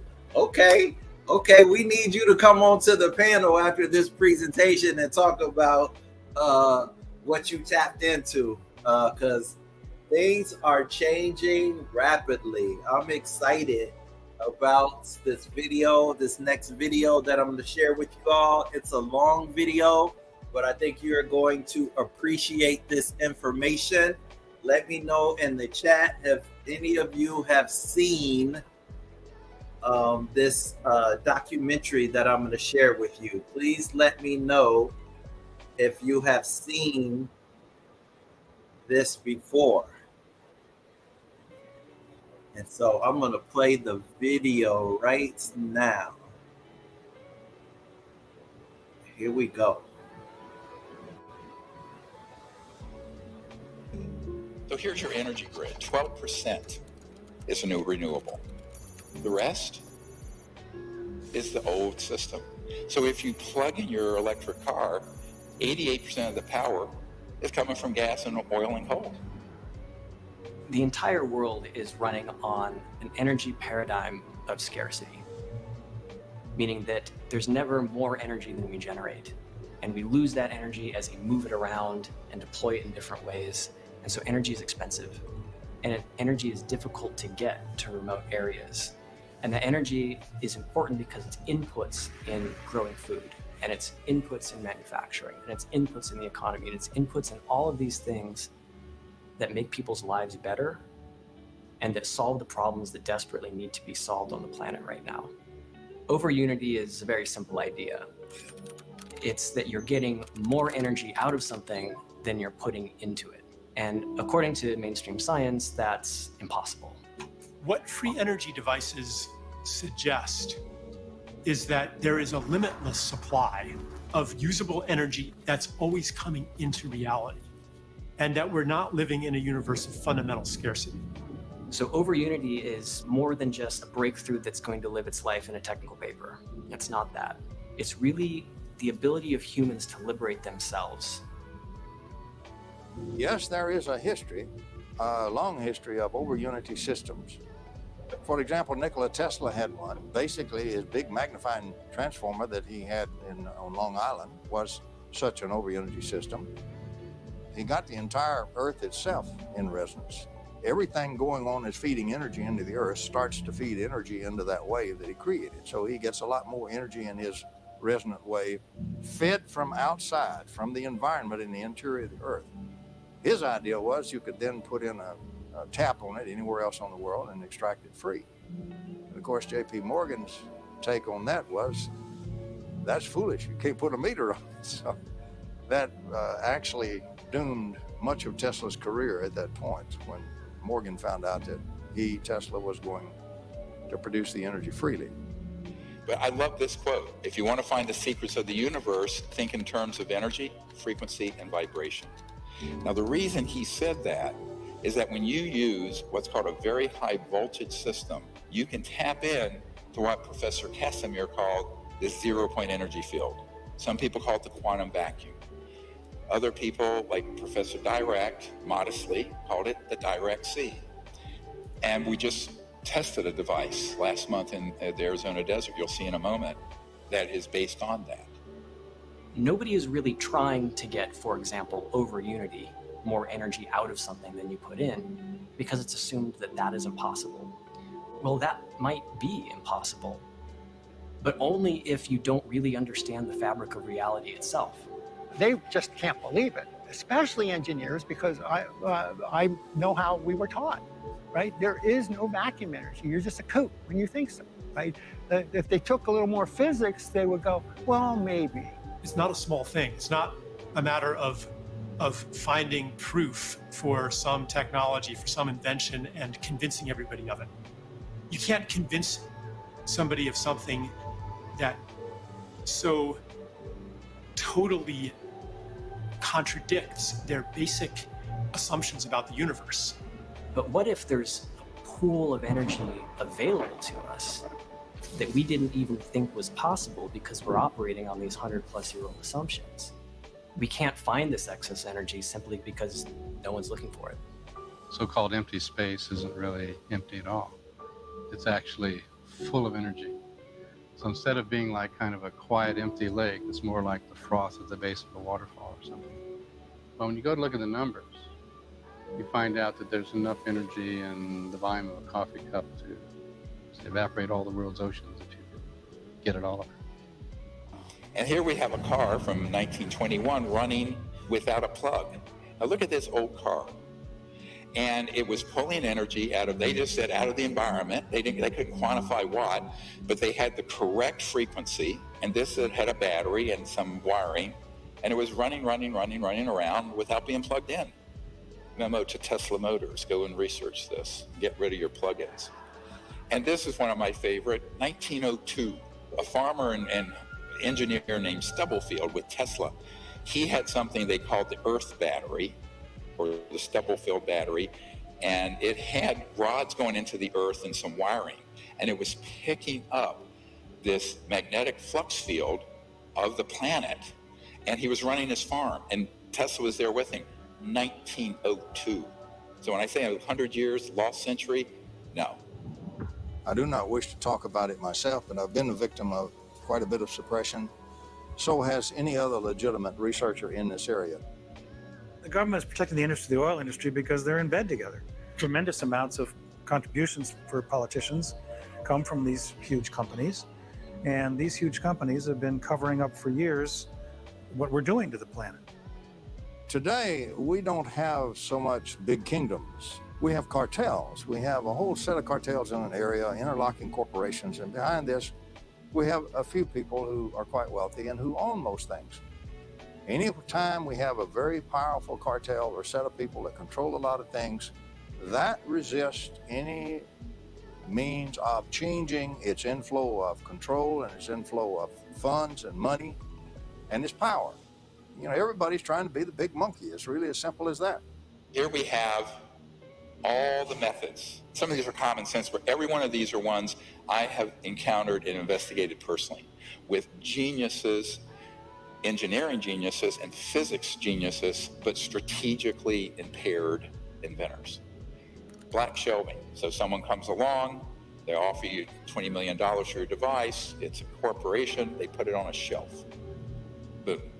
National security orders. We're going to show you one from a man we just met with. Patent seizures.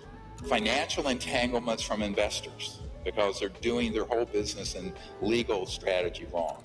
Legal entanglements where they end up in court. Threats to the individuals. I had a guy under contract building one. All you had to do is have some thugs come in and say, you, your wife, you're dead, you stop this. And he stopped. And then scientific fraud. The more powerful the agency, the more powerful the group, the more powerful the cartel, the more they will resort not only to legal means, but to extra legal means to suppress their competition. For example, the greatest espionage in the world is industrial espionage between one corporation and another right here in America. They're the ones that hire all the spies and the spooky equipment and everything like that by far more than the intel agents do. And it's not one cartel, so there are many, many groups in energy, and each of those has become very powerful in its own area, and each one does not wish to see simple little electrical taps pulling out enormous energy from the vacuum. They would much rather see you burning a lot more oil and so forth. So there's something nefarious afoot. It kind of makes sense from, right, I'm threatening oil monopoly and things like that. I said pretty early on, the problem is suppression. It wasn't really how do I make a free energy machine? It's how do I not get suppressed? Because what's the point? If you make it, you're just going to get clobbered. And then you have a really big one, media corruption. Well, why doesn't everyone in the world know these things have existed? Because, as you'll see in a little bit, the media at a certain high level have operatives from the intelligence community who kill stories on demand. And then the worst, of course, when works. It's not totally mafia type stuff. It's not like, you just flat get shot. There's some of that. The typical threat to the family, right? Typical mafia, right? It's not just watch The Godfather, see how they work, right? There's an interesting record of people that have come up with new alternatives to the oil and gas industry who have met untimely demises. I don't know if you'd say that's true in terms of Nikola Tesla specifically, but he was hit by a taxi cab back in the early 1930s and didn't die immediately, but then died alone in a hospital room a few years later. When they found out that Tesla had passed away in the Hotel New Yorker, they came in, they had the manager of the hotel open the safe, and they took all of Tesla's papers. So here you have an actual FBI document, and the Department of Defense is demanding they turn over what they seized in 1943. Now, this used to be an urban myth. Oh, well, he had these secret inventions and papers, and the government stole it. No, it's right here. That technology and what was in those boxes, what was written in those papers, we do not know, and we may not ever know. So they go in, the FBI takes it. Here the Department of Defense, years later, is saying, We want all those papers that you confiscated in 1943 upon Nikola Tesla's death. And then you have just flat out patent confiscation through national security orders. Look at this. This is 12 years ago. 5,135 inventions seized under national security orders. In 1971 list includes patents for solar photovoltaic that were subject to restriction because they were more than 20% efficient. The most efficient solar panel you can get right now in 2022 is 22.8%. These were way past that in, how many years is that? 51 years ago. Okay, we're not talking about an extraterrestrial spacecraft or anti-gravity or gravity control. We're talking about just a super efficient solar panel. Those are confiscated. This is one of my favorite statements of this report. One may fairly ask if disclosure of such technologies could really have been detrimental to the national security, or whether the opposite would be closer to the truth. Yeah, we hear the words vital interests of national security.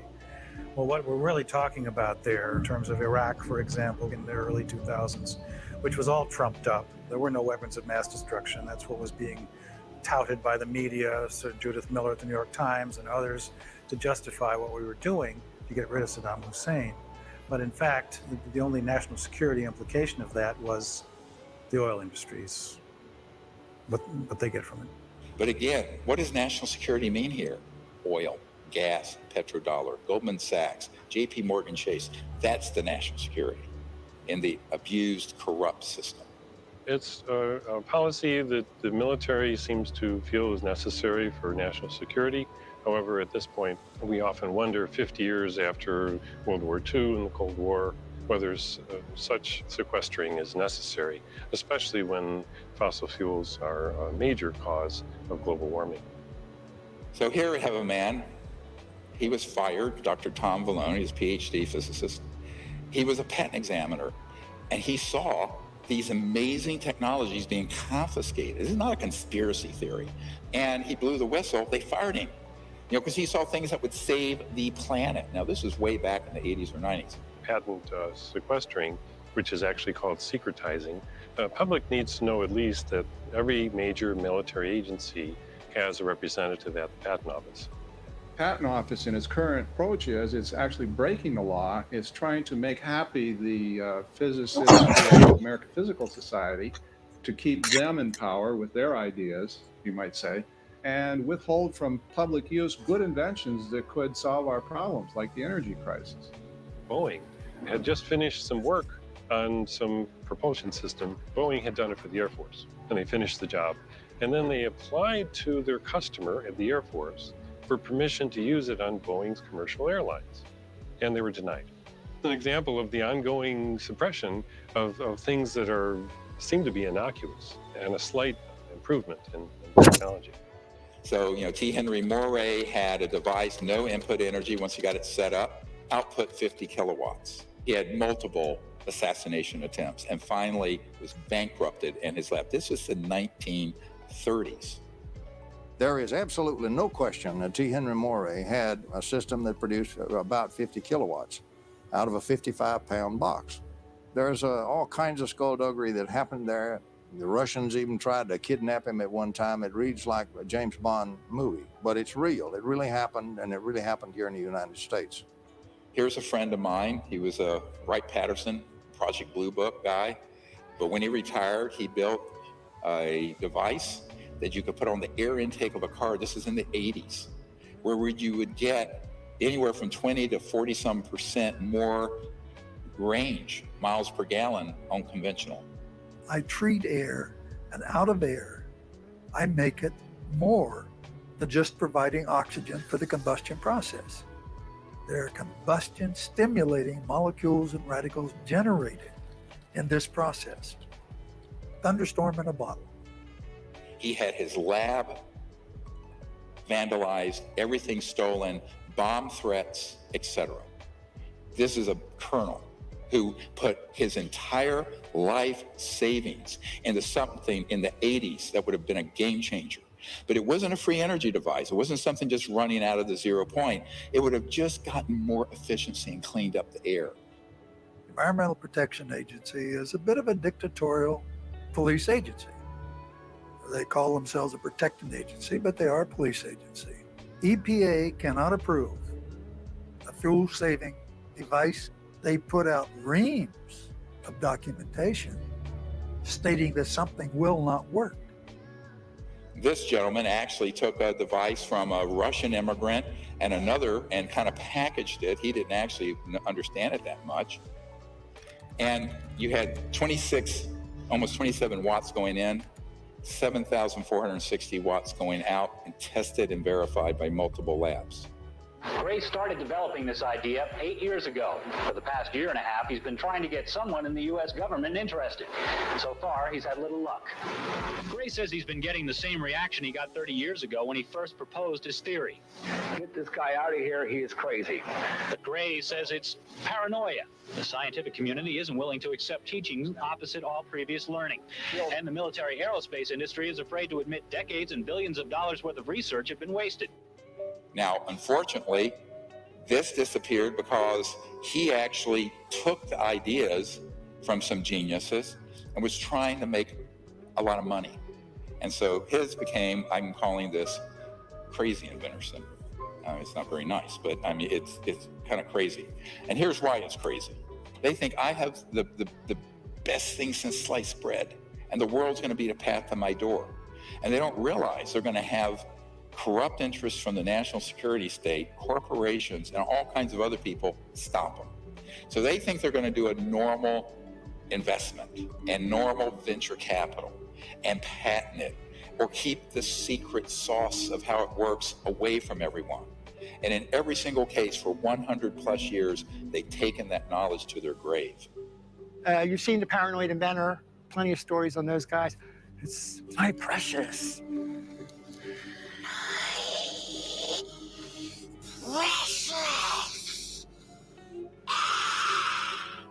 I can't share my secret. Everybody will take it from me, right? That this paranoid, I have it. This is worth gazillions of dollars and everything else.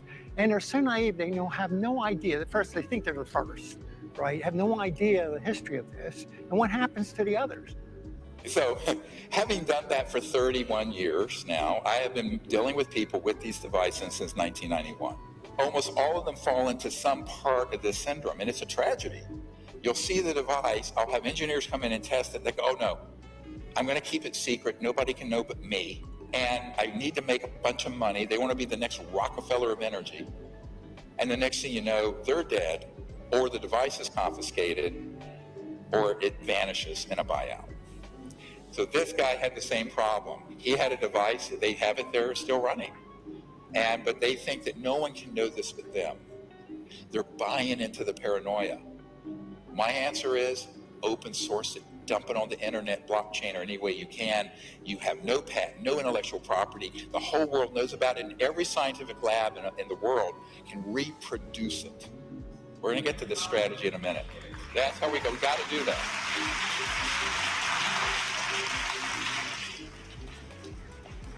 Because the very definition of insanity is doing the same thing over and over and expecting a different result. That's attributed to Einstein.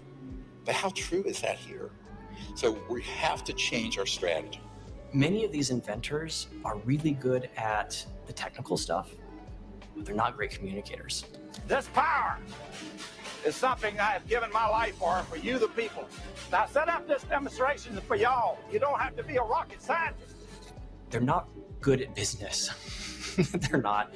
Like, God can make technical geniuses and he can make business savvy people, but rarely do the two come together in one person.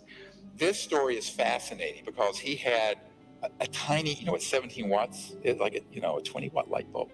It was putting out 200 watts, 10 to 15 times more output than input. This is in the 80s, this is 40 years ago. I was not convinced probably on the first 3 times that I saw the device and saw it tested that indeed it put out more energy than it took in. I am convinced now.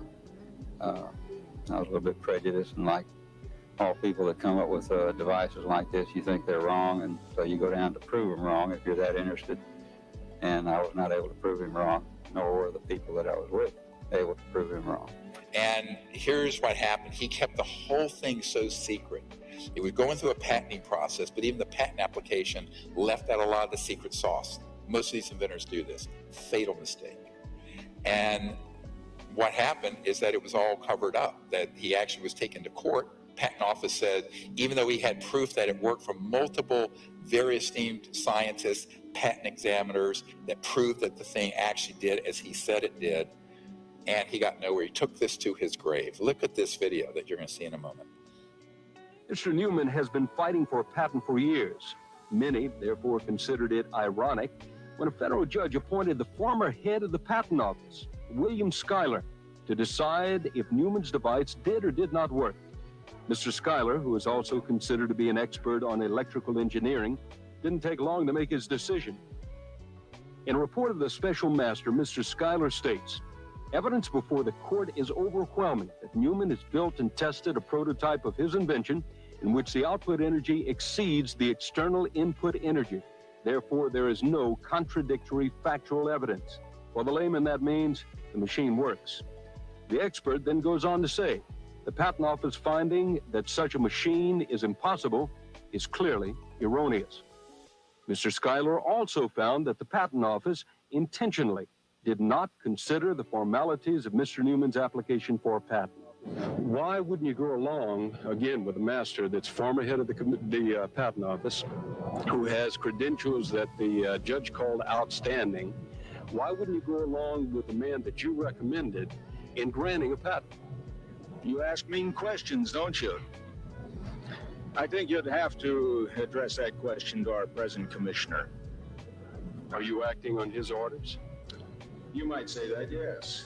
There you go.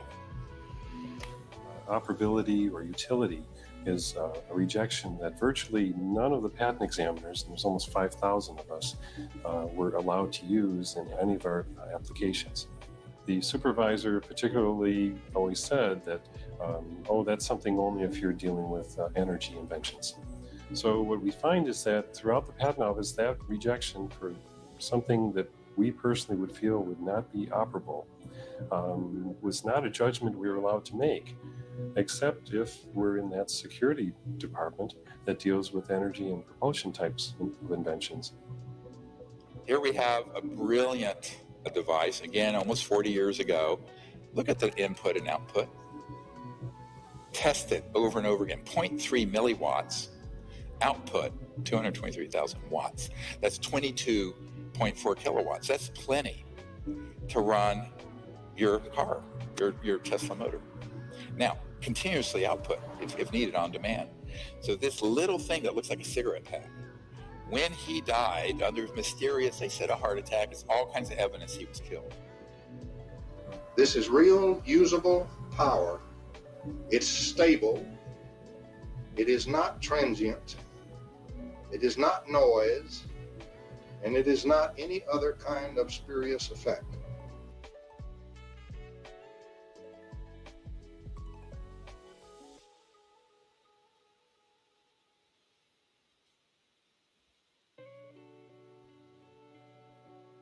Okay, so we will stop the video at that point.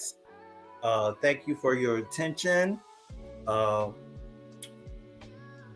wanted to put a question out to the panel and to the chat.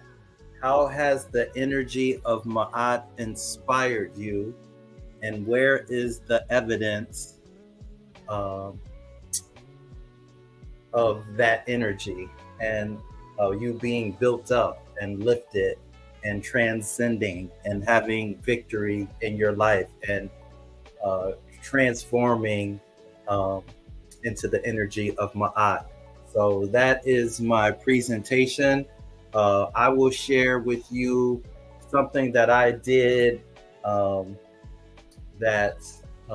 my city for everyone who over the years, I've kind of shared a little bit of how community and culture are very important to me. So yesterday, as a tribute Well, pretty much I organized a situation where a tribute could happen, and I kind of, in my own artistic way, brought some scribes together so that we could do this tribute.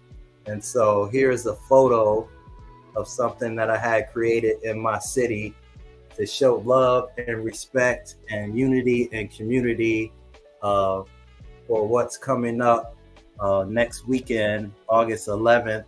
It's the 50-year anniversary of hip hop. So I had some graffiti artists come together and put this together as a piece. I used to be a b-boy in my city, and 50-year anniversary of hip hop is special to me because it gave me something to do. I think it helped me in my development and for my love for art and culture, history and music, and so-called spirituality. I feel like being a part of this community helped me to get to where I am being a part of this community.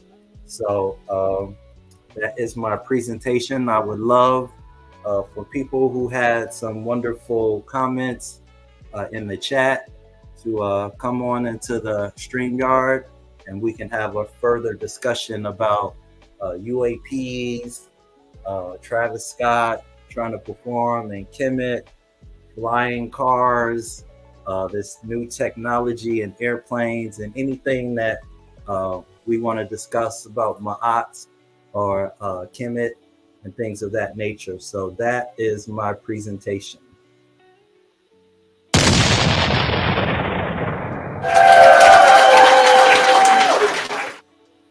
Menkhu, hey, that was fire, brother. Hey, can y'all see me? Tour. Hey. No, okay, now we can. Yes. See me? All right. Hey, listen. Can I share something with you, brother?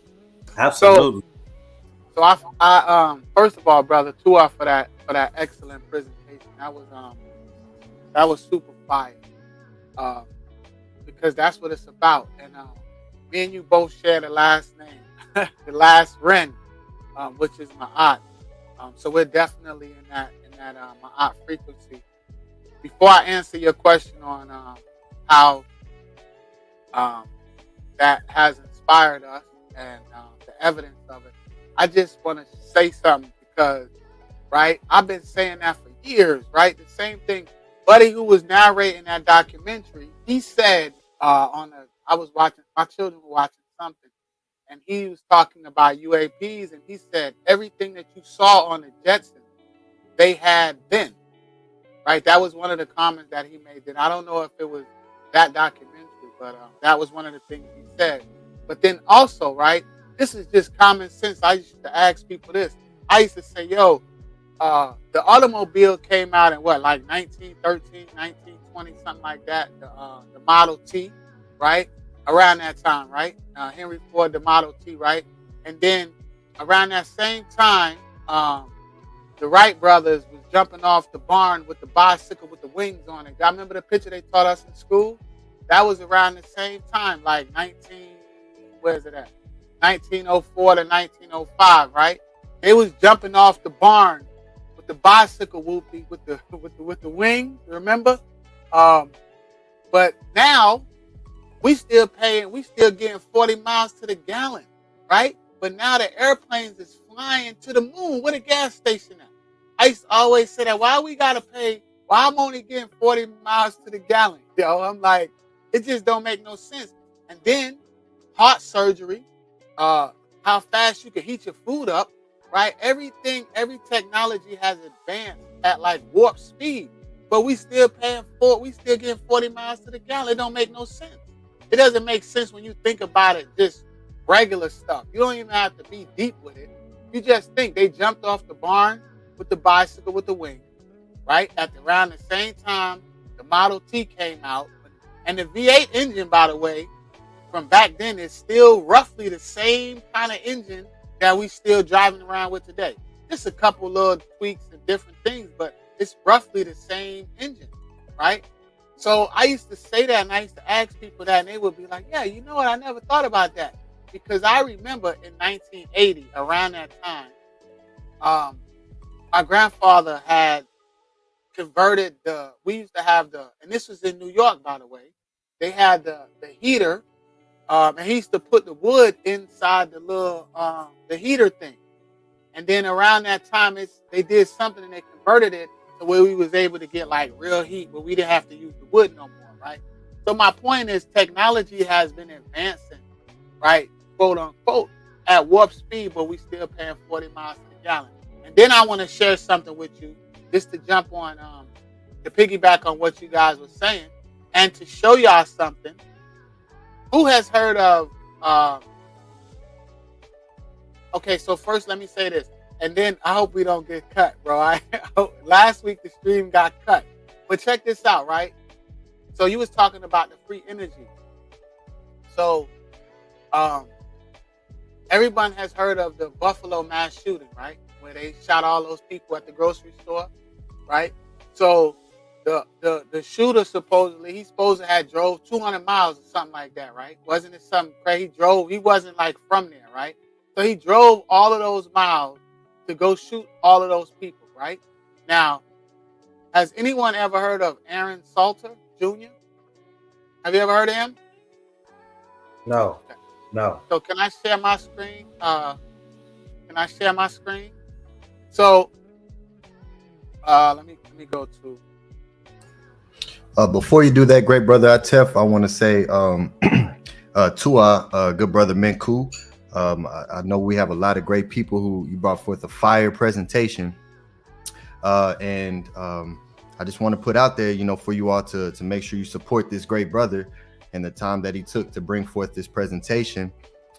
So if you appreciate what he brought forth, make sure you show some support, show some reciprocity for the time that he has to put in to bring this forth.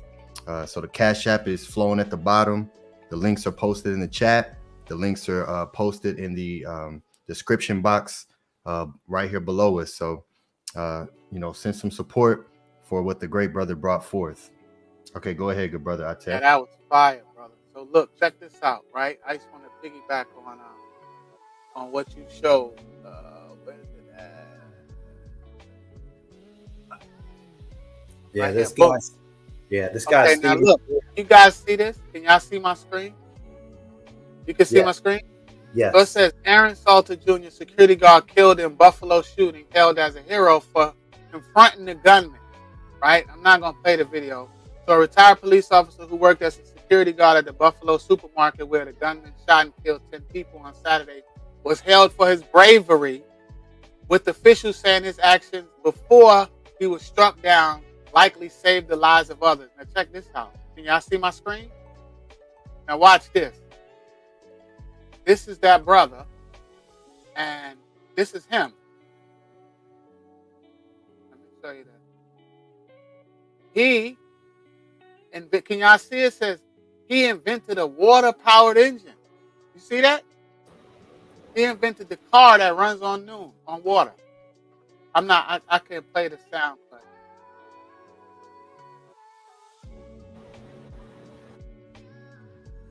We just see the article. I'm not gonna play the video, but y'all could go check that out. I don't want to get the screen cut, but y'all could see he invented the water powered engine. So could that be piggybacking on what you showed and how they was killing all those people for sharing all of that free energy, right? That brother, he was the security guard at the supermarket, and he was an inventor, and he actually invented a way to drive your car on water. To drive your car with water so that you didn't have to use gasoline. So I just wanted to share that. That brother's name is Aaron Salter Jr. He was the security guard. So y'all see they playing games with us. they playing games. So I just wanted to share that, brother. I'm not gonna go into it, but yeah, man, that was a fire presentation, brother. I love it. Yeah, whoever is, everything is energy. Sound, vibration, frequency, everything is energy. Whoever is controlling the energy, it's like now we even learning more about these matrices. Like, okay, this is what's happening, right? I was during the pandemic, I was so fed up. I was like, when they were like, don't travel. I went to Jamaica for 2 weeks. I had to get out of here. It was winter where I live. It was Trump and it was the pandemic.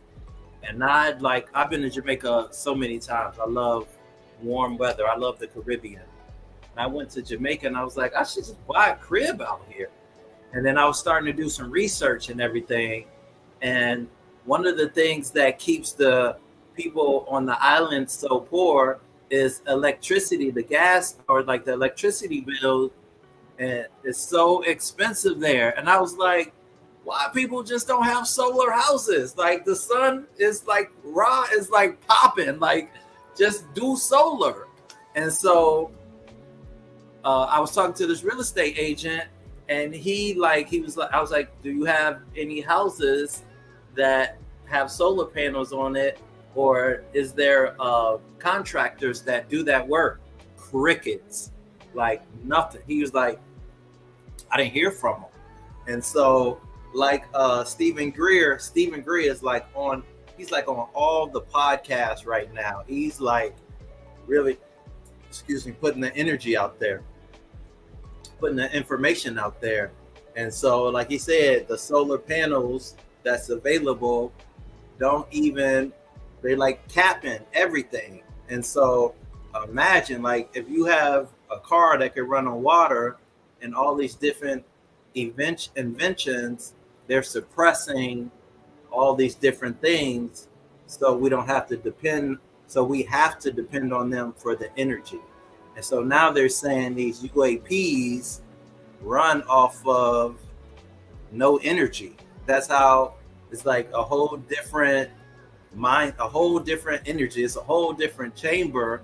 And so because of the crashes and the different information that they've been able to collect from the UAPs and the extraterrestrials, they're getting even more technology and any more information, and they are using it.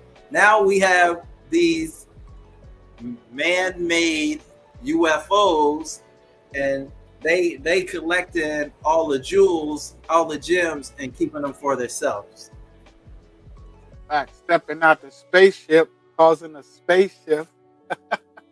Yeah, it's crazy, man. It's out there. Angela Gates said the security guard was the goal. That's what I think too. I think they went all the way over there just to get him, because ain't nobody even heard of that. A lot of people don't even know that. But I used to work with a brother that was from Canada, and he had an old Mercedes, like an old diesel, and he would go to the Kentucky Fried Chicken, bro, and get the old grease, because they was like neighbors with at the business where I worked at, and he would get the old chicken grease, and that's what he ran his car on was grease, oil, like the old cooking oil, like, you know what I mean? Like, it's people out there that have these different types of inventions and stuff like that, able to do things, but we living in a capitalistic society, so anything that they can do to keep us oppressed, and like you said, to suppress that information, that's what they're gonna do. I didn't believe the brother when he told me. He said he don't go to the gas station. I was like, what? And he said, yeah, and he pointed across the street to the KFC, and he was like, that's my gas station. That's not no gas station. And he would go, and serious, bro. He had a Mercedes diesel, and he showed me, I'm not a mechanic, but he showed me, he's like, man, it's not that hard to convert. It was an old one, but he said it wasn't hard to convert, bro. And I worked with him for at least 6 years. He had that same car. The KFC ended up closing down before he stopped driving the chicken mobile, the grease. It was a regular looking car too. It wasn't nothing crazy or nothing.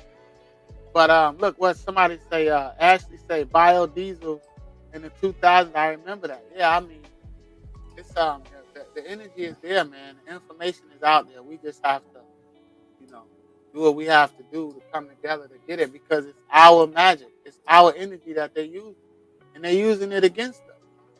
They're using it against us. So Yes, that's a excellent point. Yes, it's definitely going to take all of us to come forth and come together to really do anything, to make any type of change in this reality we exist in. So to the great brother Menkhu for bringing forth this fire presentation. This was his best one yet, in my opinion. Bringing forth the hymn to Aten. That was beautiful. You don't really see that too much. So bringing forth the ancestral writings, that was beautiful. Showcasing all this new technology that's coming forth, and we should not sleep on that at all. And that's the beautiful thing about going back into the ancient times. They had technology that we are just now catching up to. And it only makes sense because they were able to do certain things that we're not able to do still to that level with the technology that we do have.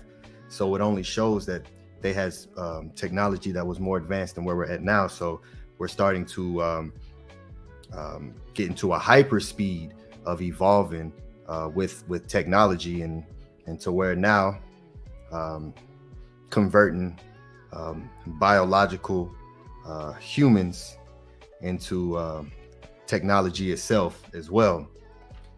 So it's moving very fast, and it's important for us to pay attention as to what's going on and what they're going to be implementing. And the great brother Menkhu Ara does a wonderful job at bringing that forward.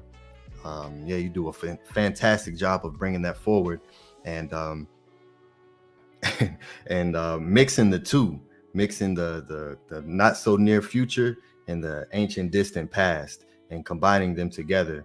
And you do that beautifully. So to you, great brother Menkhu, for that phenomenal Fly With Me presentation, my daughter of Ra. Peace and love to everyone who is here. We have 22 people here in YouTube. We have 15 people in Rumble. So shout out to everyone who's watching live. And if you appreciate this support, because you're not going to get this nowhere else, we're actually building something physical. We have the in-person celebration coming up October 28th, and we need all you guys' support to make this happen. So I'll show we got in three donations since the presentation. So I will showcase that and give a shout out to all the great people who support, because without you, this would not be happening at all. Because it takes everyone to bring this forward. So I'll start with I will start with the good brother Amun Men Rasut Atum, who sends $8.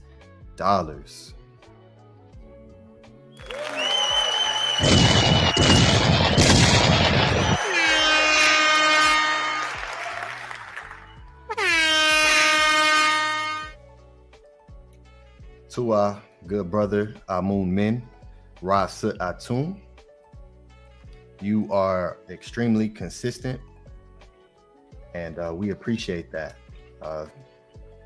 We definitely respect that. We respect those who are consistent and disciplined with appreciating Ma'at. So to you, great brother, for that. All right, let's see. Next we have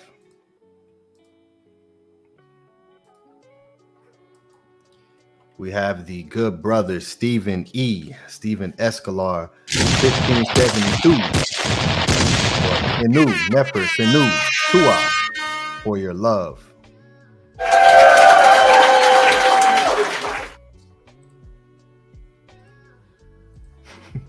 That was like a loud, quick.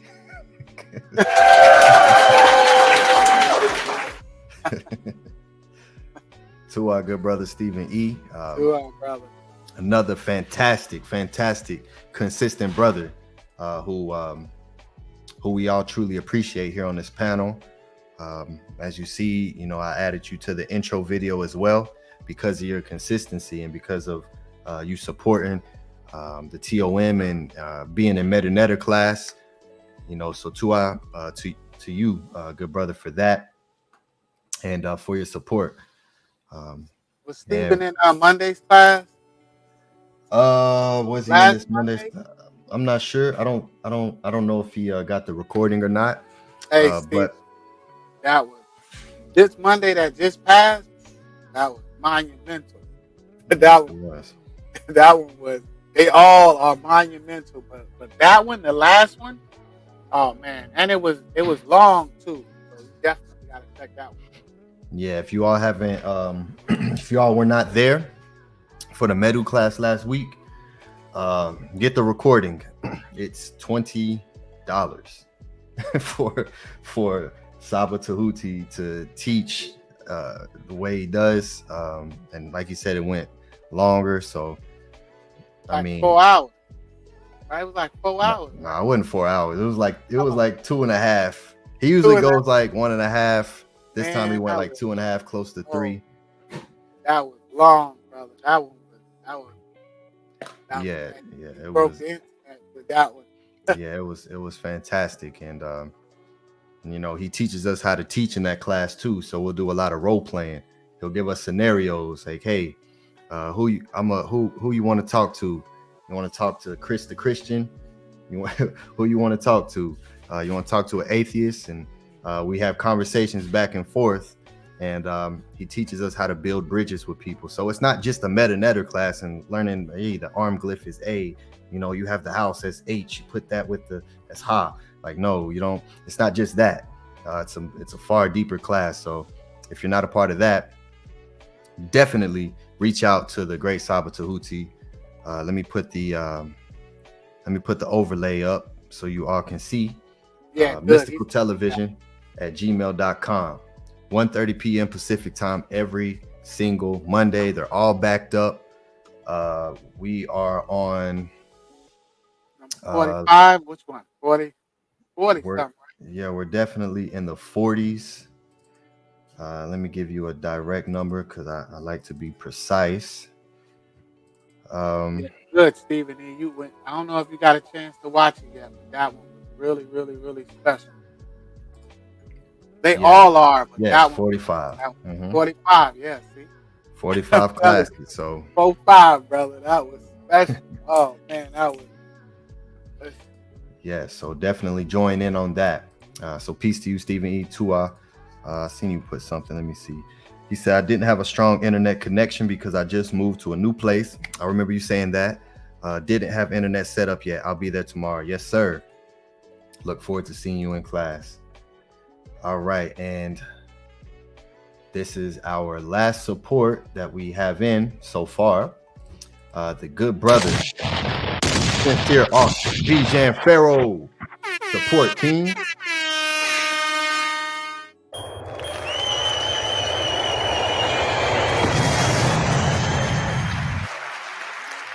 Yeah. Ooh. Yo, let's go. Yes. To our good brother Bijan Pharaoh, who asked great questions in the Tehuti Pod class, who had a fire question about the Lyre bird. And we got a fantastic answer and showing that lyre goes back to lyric, and that was amazing. So Tua for your questions, and Tua for your support as well. So peace and love to you, good brother Bijan Pharaoh.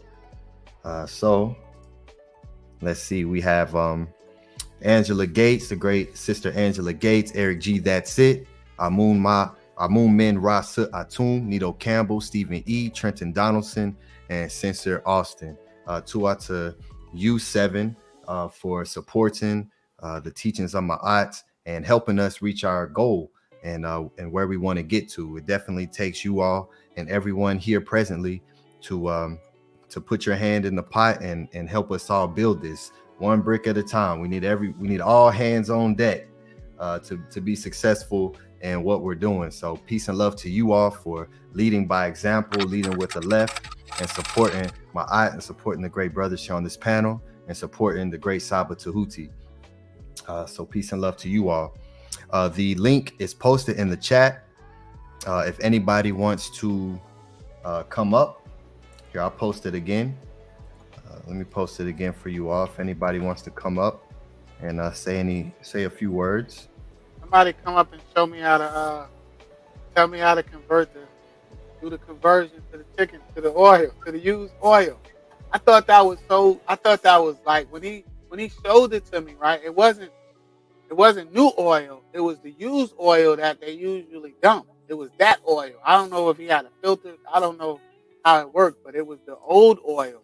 And I thought that was really good because us as people, we're very irresponsible with the waste that we produce.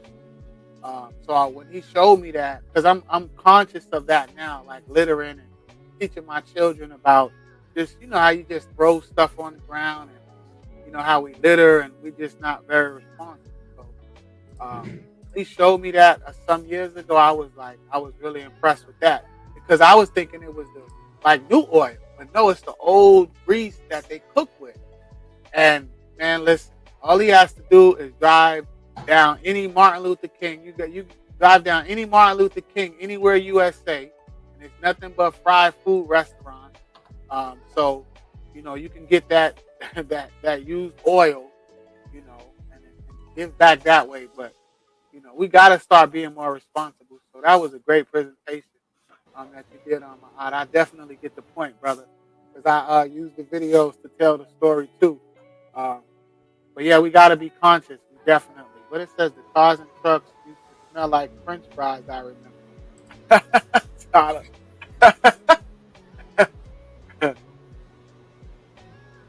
I didn't smell. I don't remember smelling the car, but we definitely gotta be more responsible, man.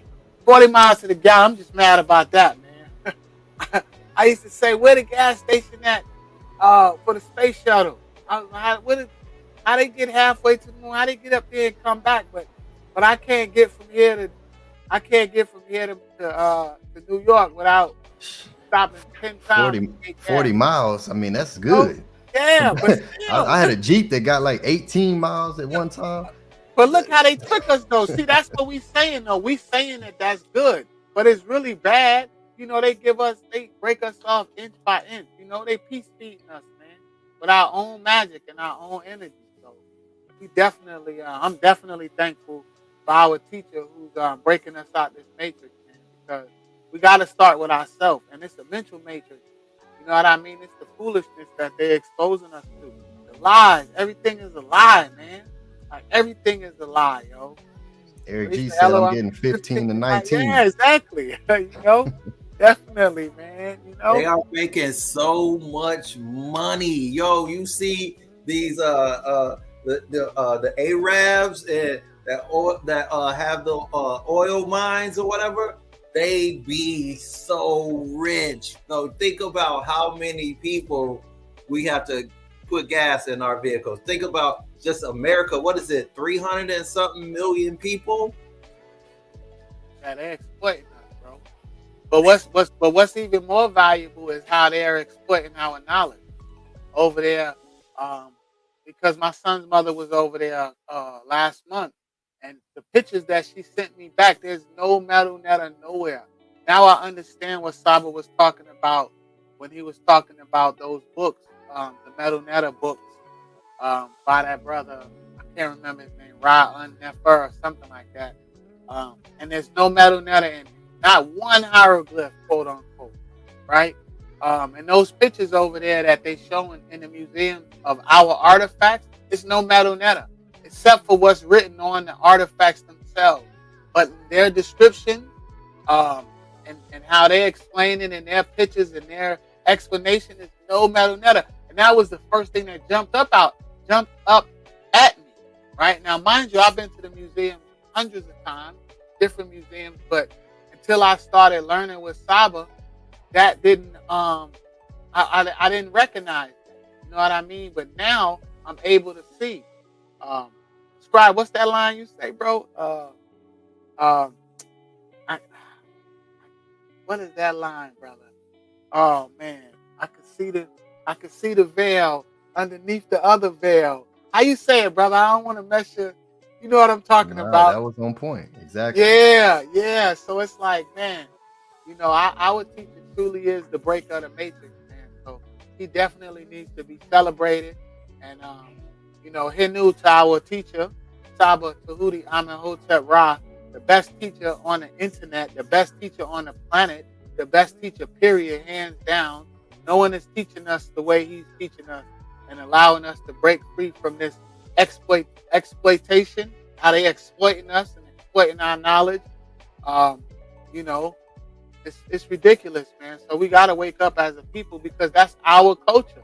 That's our culture that they're over there misappropriating and explaining to us, right? I'm listening to, he sent some videos too, and I'm listening to the Arabs over there talk, and they're explaining stuff about our culture. Can you imagine, like, they telling us about us?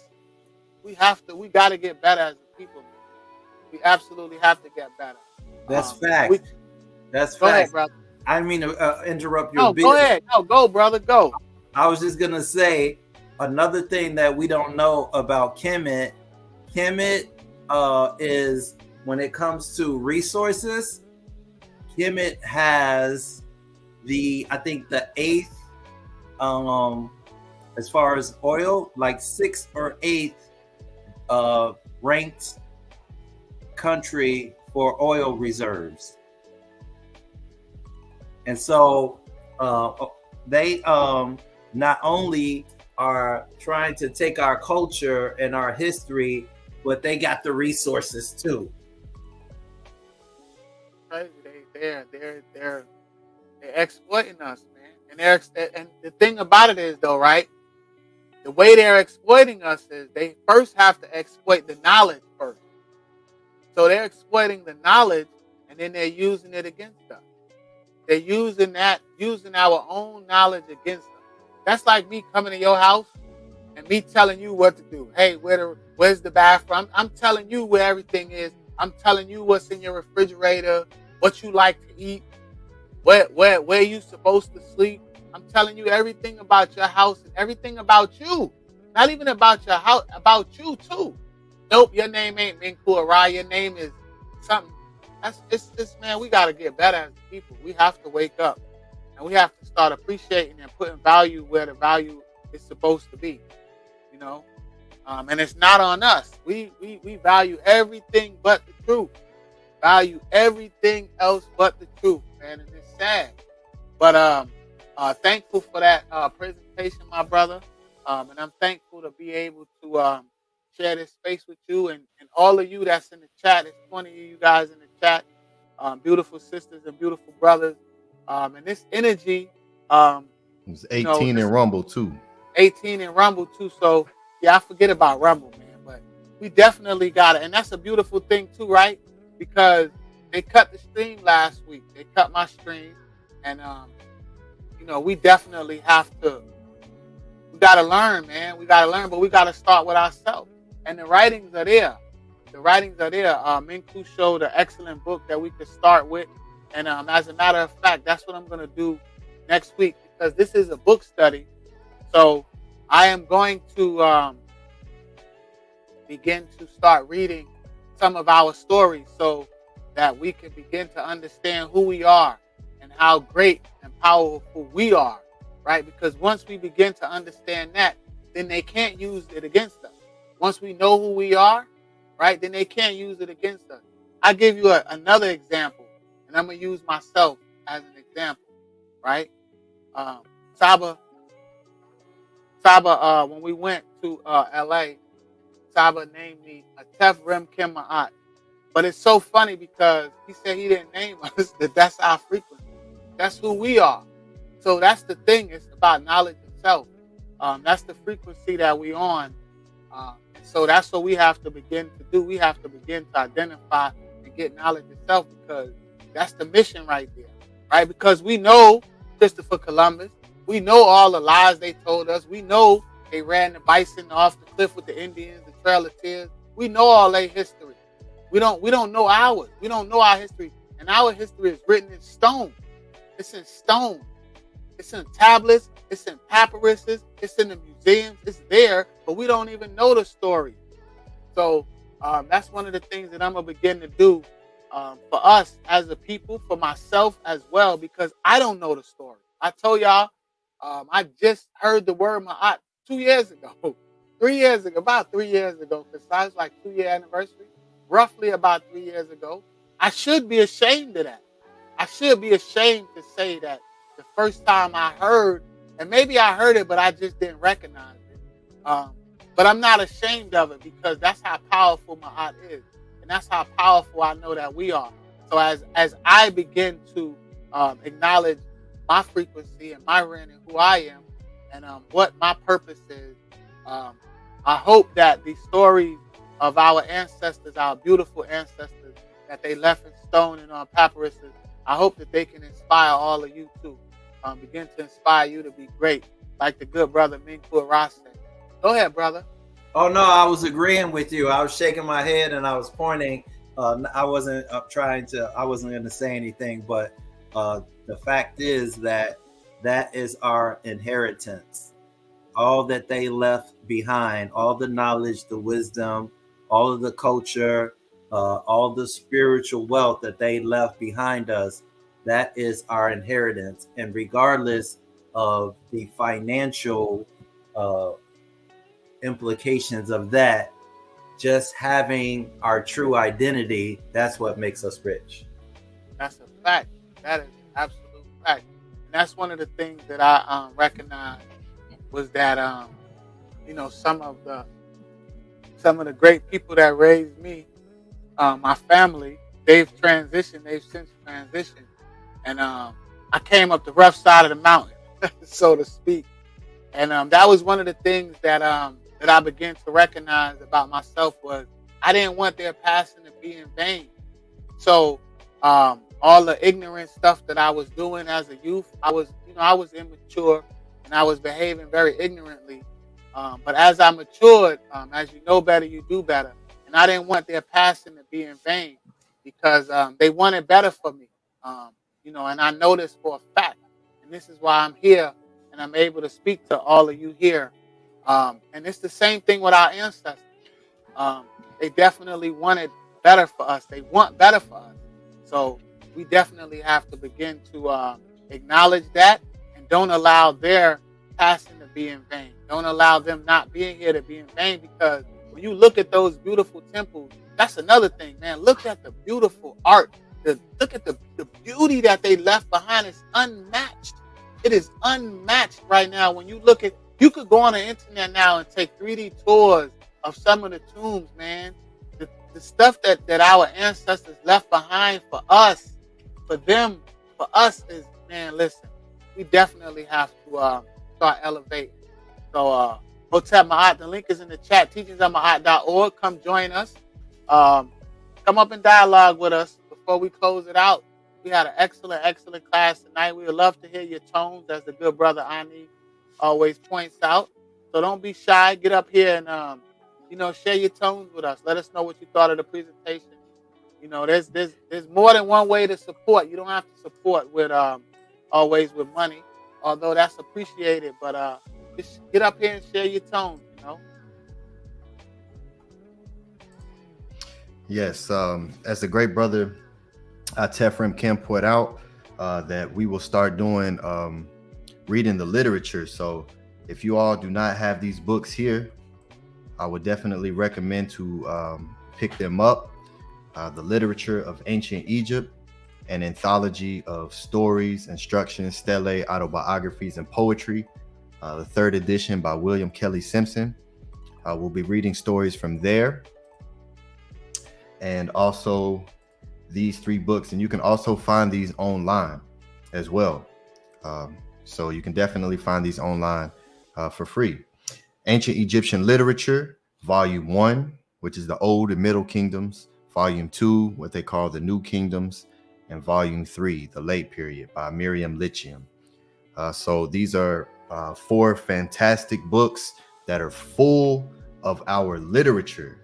of our stories, of our history. So if you do not have these books, add these to your list and make sure to get these, because we will start reading stories and bringing forth our literature to you all here on the Teachings of Ma'at. So go ahead and prepare you all for that, and give you the sources that you need to be able to follow along with us. We'll have the screen share for you, but it's always great to, have the physical book yourself to read along and take notes and make bookmarks so you can come back to it at another time. So it's always great to have the physical thing as well. So that way you can, study your way, create your own study guide, because this is Study Guide Sunday. And each of these presentations are literal study guides for you all to take with you. So yes, shout out to the great brother Atef Remkem Ma'at for bringing that idea forward to read these, to read the literature, because there's so many stories, right? Like the great brother Menkhu Ara brought forth the hymn of Aten, which is great. It's good. We need to read those. We need to read what we wrote down, right? The Medu Neter. We need to read what we brought forth, and how we were thinking at that time to create what we created. What were we speaking at the same time when we were creating the greatest civilization on the planet? What stories were we conceptualizing and reenacting in real time, right? So that way we can continue to do it here at this point in time as well. So it's very important. I mean, what you say, our history's told within the hieroglyphics, a language living, just keep on living. Did I say it right? I'll be trying to. Did I say it right? Our history's told within the hieroglyphics, a language living, just keep on living. Yes. Yes. Absolutely. Because it's absolutely living. These when you study the language, you see how it literally is a living language, because, well, for one, a lot of the words still survive in the Coptic language, which is still spoken today. So it's still living in that aspect, but also in the actual glyphs are things that we still use today, are still nature that we see today. So it's still alive and well, and it's telling a story. And just being able to pay attention to your environment and being able to recognize the glyphs, you're able to see something and it tell a story. So you all know when you watch anything that has to do with an ibis bird, you can literally have a story play in your head when just looking at that animal, and be taught a lesson and let the ibis bird teach you. Let the vulture, when you see a vulture, let the vulture teach you, just by understanding and recognizing the stories that were told and how we told them with nature and with everyday items that we use. So it's absolutely beautiful. And I look forward to bringing forward these stories to you all, because it's definitely going to help everyone here. So teachingsofma'at.org. Definitely come join us and support us. Come join us. Teachingsofma'at.org. Right. History, his story, or the mystery, my story. Yes. Hold that. Or we can or listen. But they did it with the Rockefeller school curriculum. We had to do it. All of us had to do it. I'm pretty sure all of us got that good Rockefeller education, that good curriculum. How to be a slave. They all taught us. We all went to the 12th grade. We all graduated, right? So we're gonna decode that, man, and break the matrix. We're gonna find out who we are, because we are not black and we are not African American.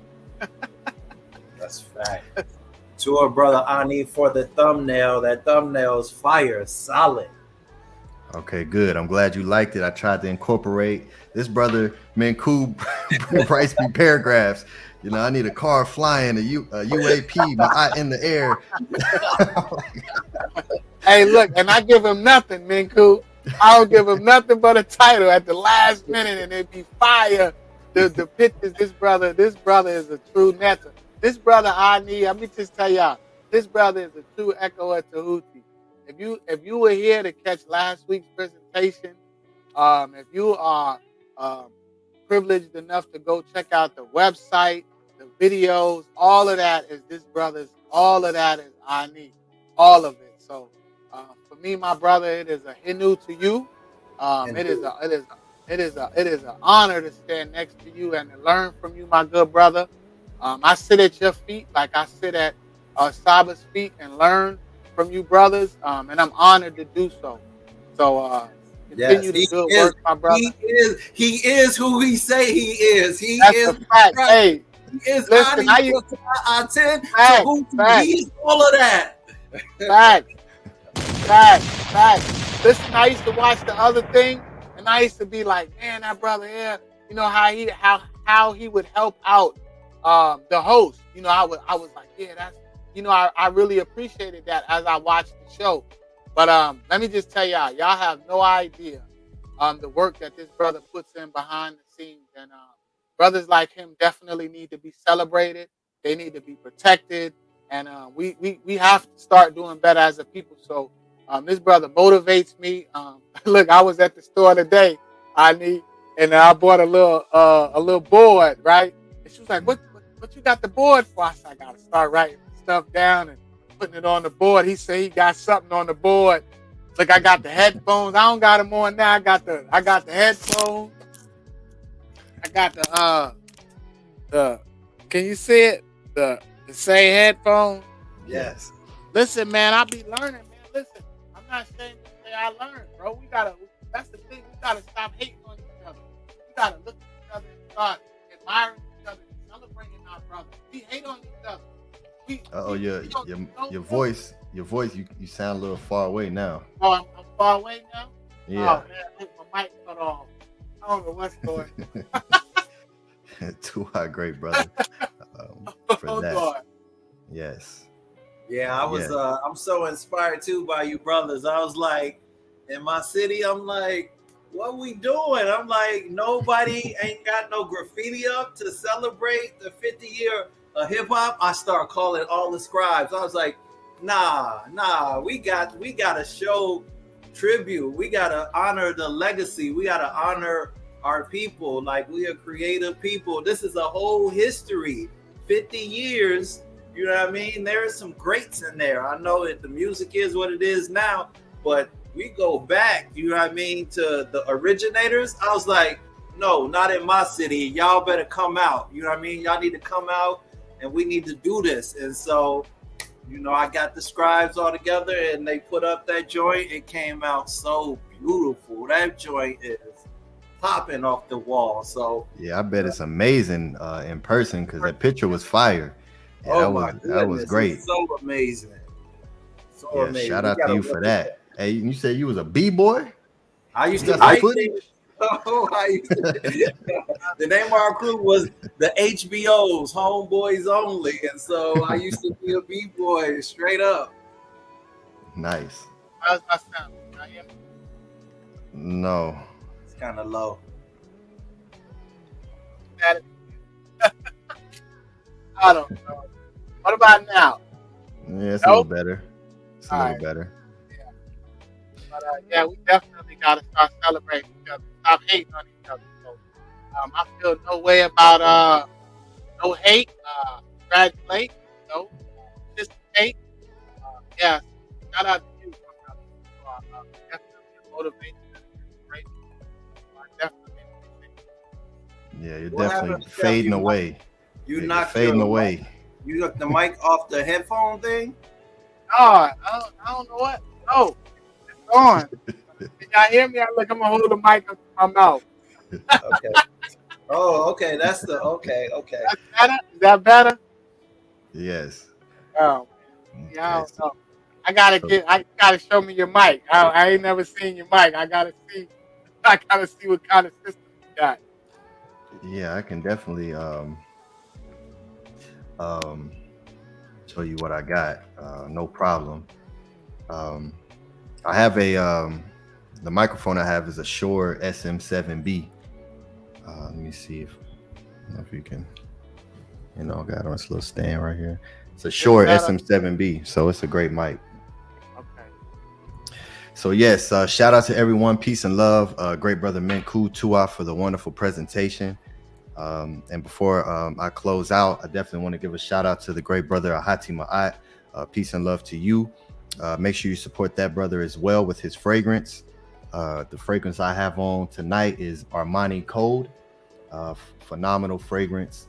I switched them up. So the fragrance of tonight is Armani Code.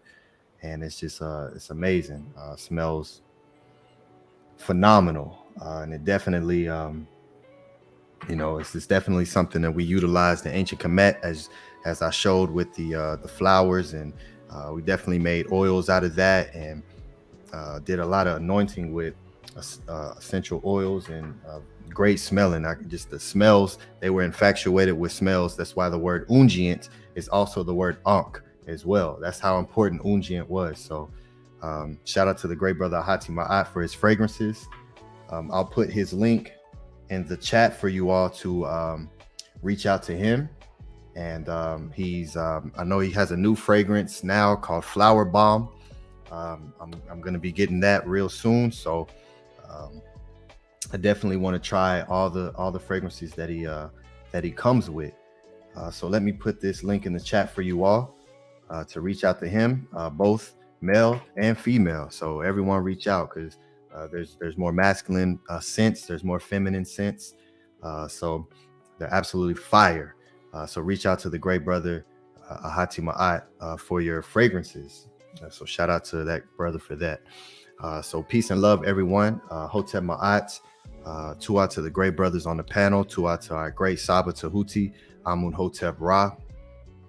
Tua to the great brother Ahati Ma'at. Tua to all the great supporters. For the supporters who supported us tonight, and for those who have supported us in the past, and for those of you who are going to be supporting us in the future. So Tua and Hinu to you all. May you all have a fantastic, wonderful week. Tune into MetaNetter Monday. Email Great Saba to get in that class, and be on the lookout for our celebration tickets this week. So be on the lookout for that. And the Saba Tehuti's Pathways to Awakening celebration. So be on the lookout for that. You'll be able to purchase tickets. It'll be in LA, Los Angeles at Momoda Studio, October 28th. And we'll be going all day from 1 to 8 p.m. So come join us in person. Come join us. teachersamaat.org. Come join us in person. Meet the great Saba Tehuti in the physical. Come bearing offerings. Come ready to have a great time. Come ready to dance. Come ready to showcase your talent. We have a talent show. $250 first place winner. I hope somebody wants that. Come out and support. So Tua for your attention, because without your attention, this could never exist. So peace and love, Hotep Ma'at, and everyone have a fantastic week. Peace.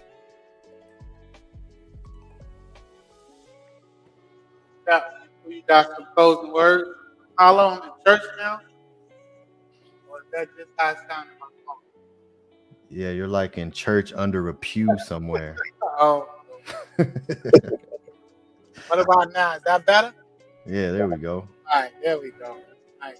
Menkhu, you got some closing words, good brother? No closing words. Not too much. To everybody for joining us. Looking forward to MetaNetter Monday class tomorrow. Peace and love to the chat. Peace and love to you brothers on the panel. And it's a pleasure. That so fast. That was beautiful affirmation.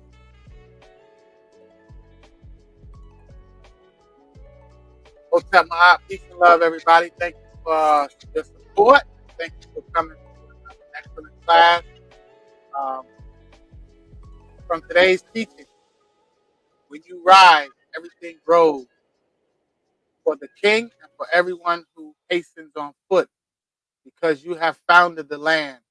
and you have raised them for your son, who has come forth from your body, the king of Upper and Lower Egypt, the one living on Ma'at. That is from the Hymn of Aten, page 295, and from the book by Christian Jock, page 24. Great is the law of Ma'at, its efficiency everlasting. The law has not been disturbed since the time of Asar. When the end comes, the law will remain. Unki and Ma'at, Un and S, Nintet or Set and Ma'at, Min Hepapet and Ma'at, Her and Huqui, Her Ikut. I live for Ma'at. I exist within her. I do not speak in the place of Ma'at. Every day I advance towards Ma'at. My being is surrounded in darkness. I come forth as conscious light.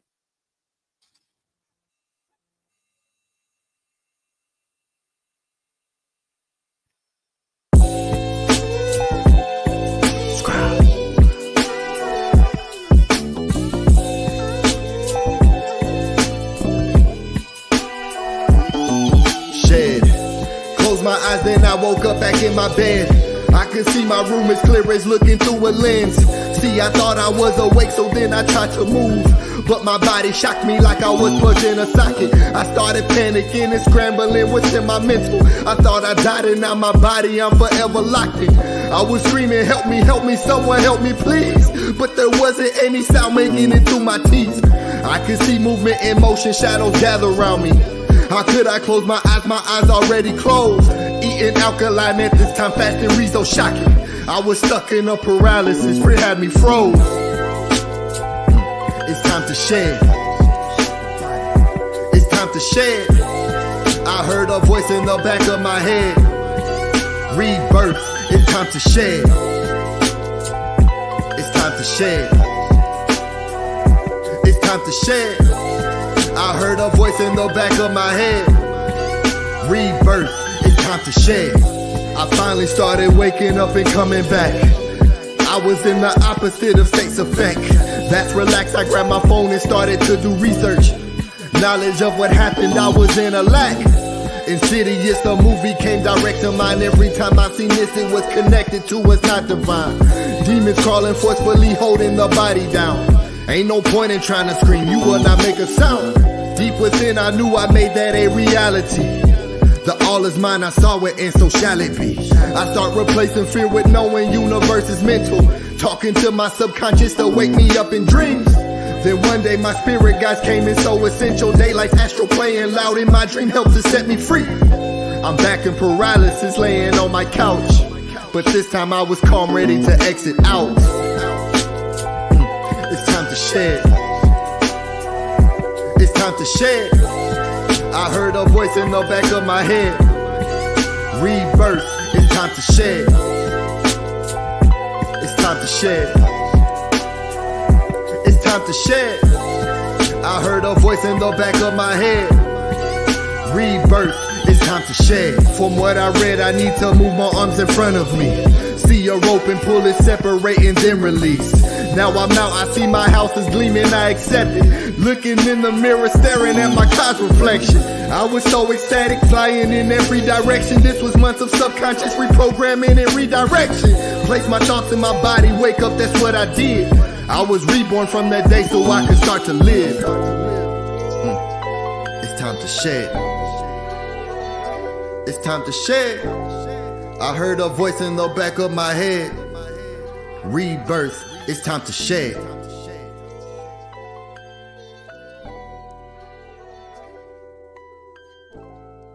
But I can only show you the door. You're the one that has to walk through it.